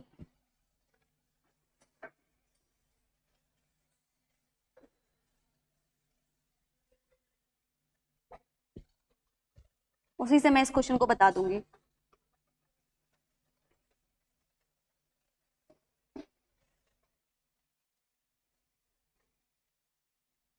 वो कंसेप्ट भी यहाँ पे रिपीट हो जाएगा।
इसी कंसेप्ट से मैं आपको बता दूंगी, वेन डायग्राम से भी होता है, मैंने क्लास में बताया हुआ है, बट मैं उससे इंटरसेक्शन यूनियन वाले से क्या होता है ना, डायरेक्ट 100% प्रोबेबिलिटी होती है कि आंसर सीधे करेक्ट आ जाता है। डायग्राम में बहुत सारे बच्चे ऑब्जर्व करने में छोटी सी गलती कर देते हैं, बट मैं आपको उसी तरीके से बताऊंगी। और ऐसे क्वेश्चंस लगातार आ रहे हैं, तो आप इस कंसेप्ट को ध्यान में रखना।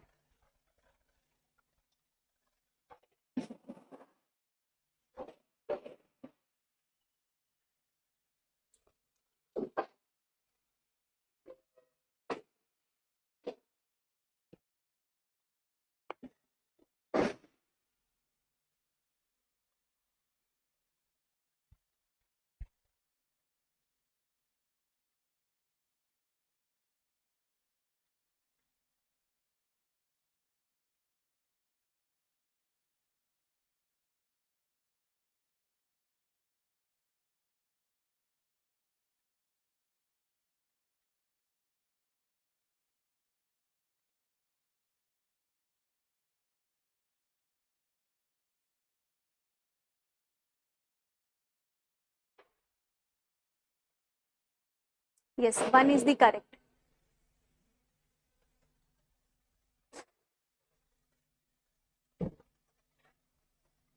अच्छा मुझे बताओ, सेट थ्योरी में इंटरसेक्शन और यूनियन वाला कंसेप्ट पढ़ा है आप लोगों ने? मैंने बहुत क्वेश्चंस वहां पे प्रैक्टिस कराए हैं। A union B, A intersection B, बचपन में भी पढ़ा होगा ये। नहीं पढ़ा है तो अभी मैं यहाँ पे कंसेप्ट बता दूंगी, वो आप बाकी ऐसे क्वेश्चंस में अप्लाई कर लेना।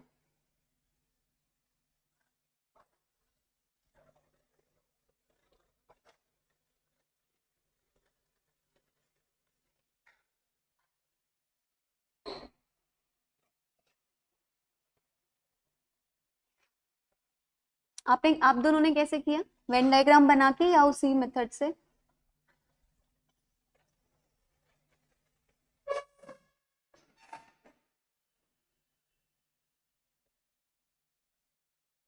वेन डायग्राम से किया। वेन डायग्राम में भी वही होता है, चलो मैं बता देती हूँ।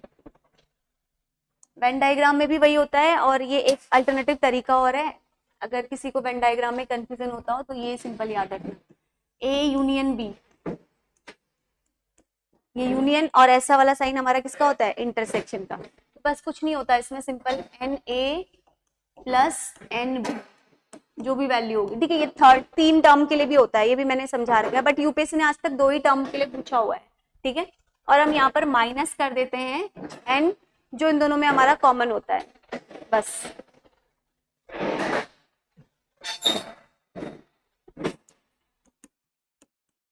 यही है सिंपल फॉर्मूला, ठीक है। 2 ही टर्म के लिए आज तक पूछा है, इसी को ध्यान रखिए, इसी से हो जाएगा सॉल्व, ठीक है। अब चलो, अब इनकी वैल्यू लिखते हैं, एन ए एन बी, और ये क्या दिया है, ये वैल्यूज क्या है ये हम देख लेते हैं।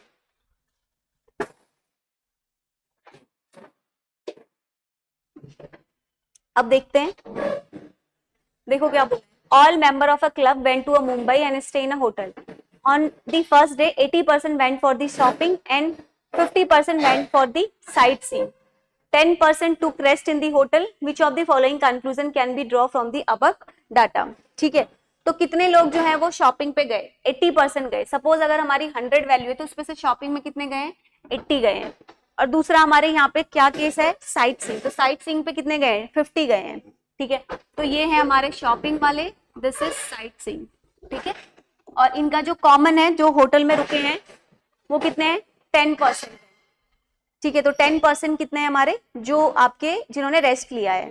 ठीक है, और जो बाकी गए हैं साइट सीइंग और शॉपिंग पे, वो टोटल कितने हैं आपके, 10% ने रेस्ट लिया है। तो देखो यहाँ पे 10% ने रेस्ट लिया है। सिंपल अगर हम इसको ले लेते हैं 80 प्लस 50, ठीक है, अब वो तो हमें नहीं पता कितना है, बट हमें ये जरूर पता है कि जो होटल में रुके थे उसमें से जो है 10 जो है वो रेस्ट किया था। तो अगर 10 ने रेस्ट किया था तो 100 में से 10 ने अगर रेस्ट किया था तो बच्चे कितने हमारे, 90। तो 90 कौन सी हो गई, ये वाली वैल्यू हो गई, वो हमें बताना है।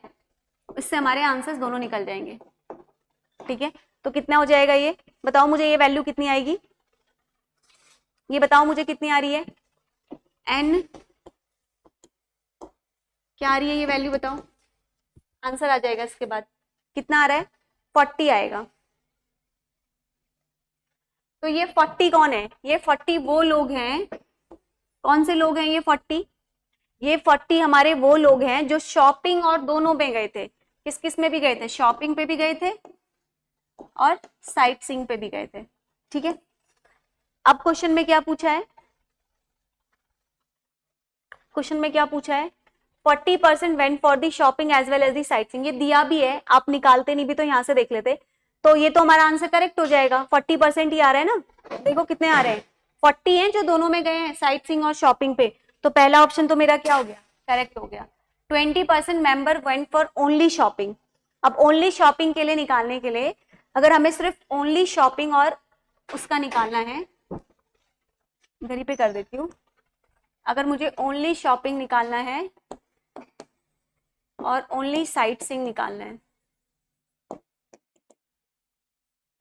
तो देखो ओनली शॉपिंग वाले टोटल कितने थे हमारे पास, शॉपिंग वाले 80, तो 80 माइनस 40 करोगे तो कितने आ जाएंगे, कॉमन है तो इट विल बी 40।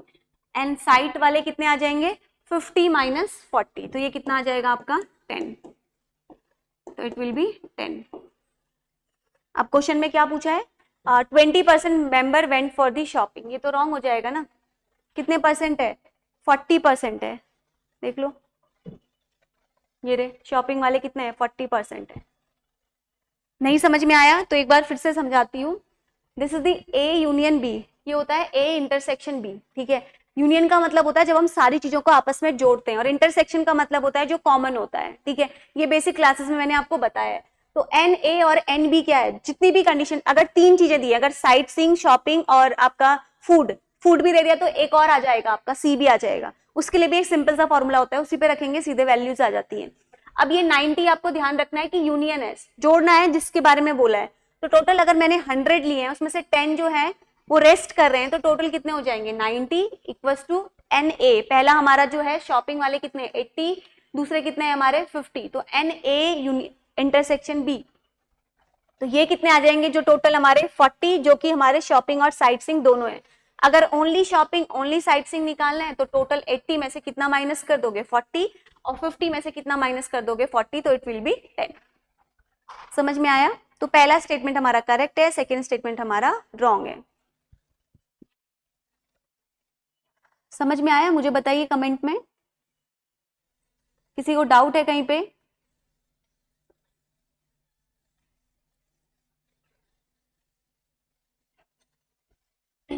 क्लियर है ये। अब ऐसा ही क्वेश्चन और है 32, इसको करो।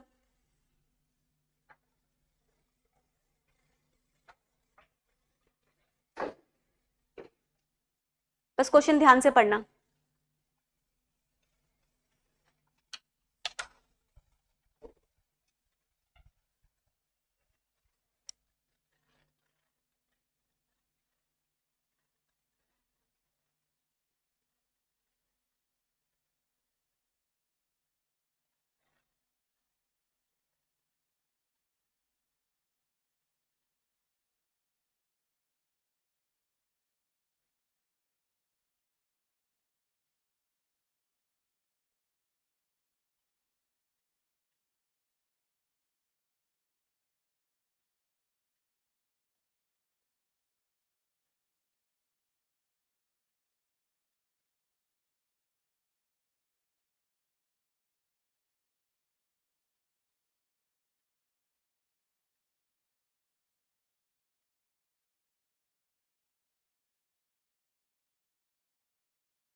कैन नॉट बोला है, ये ध्यान रखना, सिंपल है ये क्वेश्चन। कैन नॉट बोला है, देखो कैन नॉट भी करेक्ट बोला है।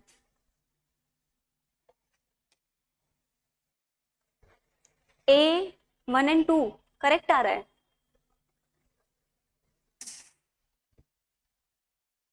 कभी कभी ना यूपीएससी डाटा इन एडुकेट की जगह पर ये ABCD कैन नॉट ऐसे ऑप्शंस बना देती है।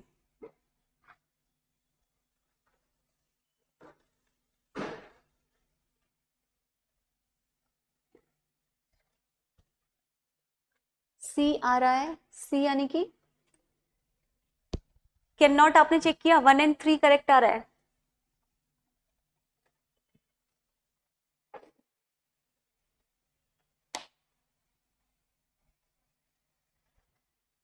अब फर्स्ट वाला जो है 60% of student do not have two wheeler, ये आप कंक्लूड कर पा रहे हो? देखते हैं, in a school 60% student play a cricket. ठीक है, किसी स्कूल में जो है 60% जो है वो आपका प्ले करते हैं क्रिकेट, राइट। एंड कह रहा है a student who does not play cricket play football. अगर जो स्टूडेंट क्रिकेट नहीं खेल रहा वो स्टूडेंट मेरा फुटबॉल खेल रहा है, ठीक है। Football players has got a two wheeler, तो फुटबॉल प्लेयर जो है इनके पास है टू व्हीलर। अब बोल रहा है विच of the following conclusion can be drawn from the above. 60% of student do not have two wheeler.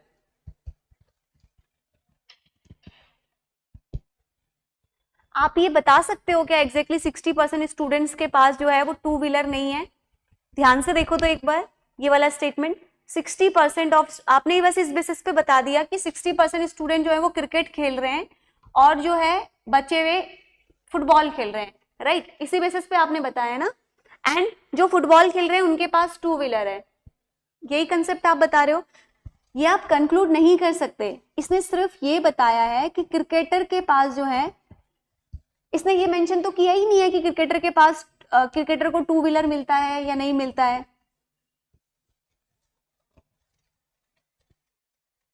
अगर अगर हम कहते हैं कि 60% क्रिकेटर हैं, ठीक, तो हम ले लेते हैं कि 40% बचे हुए हमारे कौन होंगे, फुटबॉलर होंगे, ठीक है। ये भी अगर हम ले लेते हैं तो हम यहां से ये क्या समझ पाएंगे कि जितने भी हमारे फुटबॉल प्लेयर्स हैं इनके पास टू व्हीलर है, बट वो सिर्फ कितने हैं, 40% ऑफ द स्टूडेंट काउंट के हैं। तो 60% ऑफ स्टूडेंट के पास तो टू व्हीलर आ ही नहीं सकता। अगर आप फुटबॉल के केस में भी, टू व्हीलर किसके पास है, जो फुटबॉल खेलते हैं उनके पास है। फुटबॉल खेलने वाले बच्चे कितने हैं, सिर्फ 40% है, तो 60% स्टूडेंट टू व्हीलर वाले तो आ ही नहीं सकते, है ना। तो पहला स्टेटमेंट तो करेक्ट हो ही नहीं सकता। आप समझ रहे हो, टू व्हीलर किसको मिला है, क्वेश्चन में पढ़ो, फुटबॉल प्लेयर जो है उनके पास टू व्हीलर है। तो अगर मैं कहती हूँ कि सारे फुटबॉल प्लेयर्स को भी मिला है टू व्हीलर, तो फुटबॉल प्लेयर बचे हुए कितने, ओनली 40% है, तो 40% हमारे टू व्हीलर वाले होंगे। ये कह रहा है 60% ऑफ स्टूडेंट के पास do not have two wheeler, ठीक है। इनके पास जो है 60% ऑफ द स्टूडेंट के पास जो है वो टू व्हीलर नहीं है, ये बोला है। अब इसके लिए मेन थिंग ये है कि हमें ये मेंशन नहीं करा गया है कि जो क्रिकेटर्स हैं उनको टू व्हीलर मिलेगी कि नहीं मिलेगी, है ना। तो हम अपने मन से ये एज्यूम कर लेते हैं अगर कि 60% जितने भी क्रिकेटर हैं उनको नहीं मिला है, तो ये तो सेल्फ एजम्पशन है ना। क्वेश्चन में तो ऐसा नहीं बोला गया है कि क्रिकेटर्स को टू व्हीलर मिलेगा कि नहीं। अगर वो क्रिकेटर्स में टू व्हीलर्स के बारे में कुछ बात भी करता तब हम कंक्लूड करते ना। समझ पा रहे हो? तो पहला स्टेटमेंट मेरा रॉन्ग हो जाएगा, तो फर्स्ट स्टेटमेंट मेरा रॉन्ग हो जाएगा, तो मेरा आंसर खुद ब खुद आ जाएगा। नहीं, फर्स्ट स्टेटमेंट मेरा रॉन्ग, कैन नॉट बोला है ना, नहीं नहीं नहीं, हाँ कैन नॉट बोला है, तो और भी रॉन्ग हो सकते हैं, ठीक है। कैन नॉट बोला है तो फर्स्ट करेक्ट हो सकता है, ठीक है। फर्स्ट करेक्ट हो सकता है क्योंकि मुझे इनकरेक्ट स्टेटमेंट फाइंड करने हैं, ठीक है। तो मेरा ये आंसर नहीं होगा बिकॉज उसमें फर्स्ट नहीं है, तो ये स्टेटमेंट तो मेरा करेक्ट है कैन नॉट के पर्सपेक्टिव से, ठीक है। अब अगला देखो, no cricketer has two wheeler, कोई भी क्रिकेटर जो है उसके पास टू व्हीलर नहीं है। क्रिकेटर के बारे में कोई भी इंफॉर्मेशन नहीं दी है, तो ये भी मेरा फॉल्स है, तो इसका मतलब ये भी मेरा करेक्ट है, तो सेकंड भी मेरा करेक्ट है, तो मेरा ये ऑप्शन भी हट जाएगा। अब मेरा ये होगा, cricket play do not play football, जो क्रिकेट खेलते हैं वो फुटबॉल नहीं खेलते। क्रिकेटर्स के बारे में कोई भी इंफॉर्मेशन नहीं दी गई है, ठीक है, तो हम क्रिकेटर के बारे में कोई भी इंफॉर्मेशन कंक्लूड नहीं कर सकते, तो ये भी आपका जो है करेक्ट हो जाएगा। तो आंसर आ जाएगा डी, 1, 2 एंड 3। समझ में आया?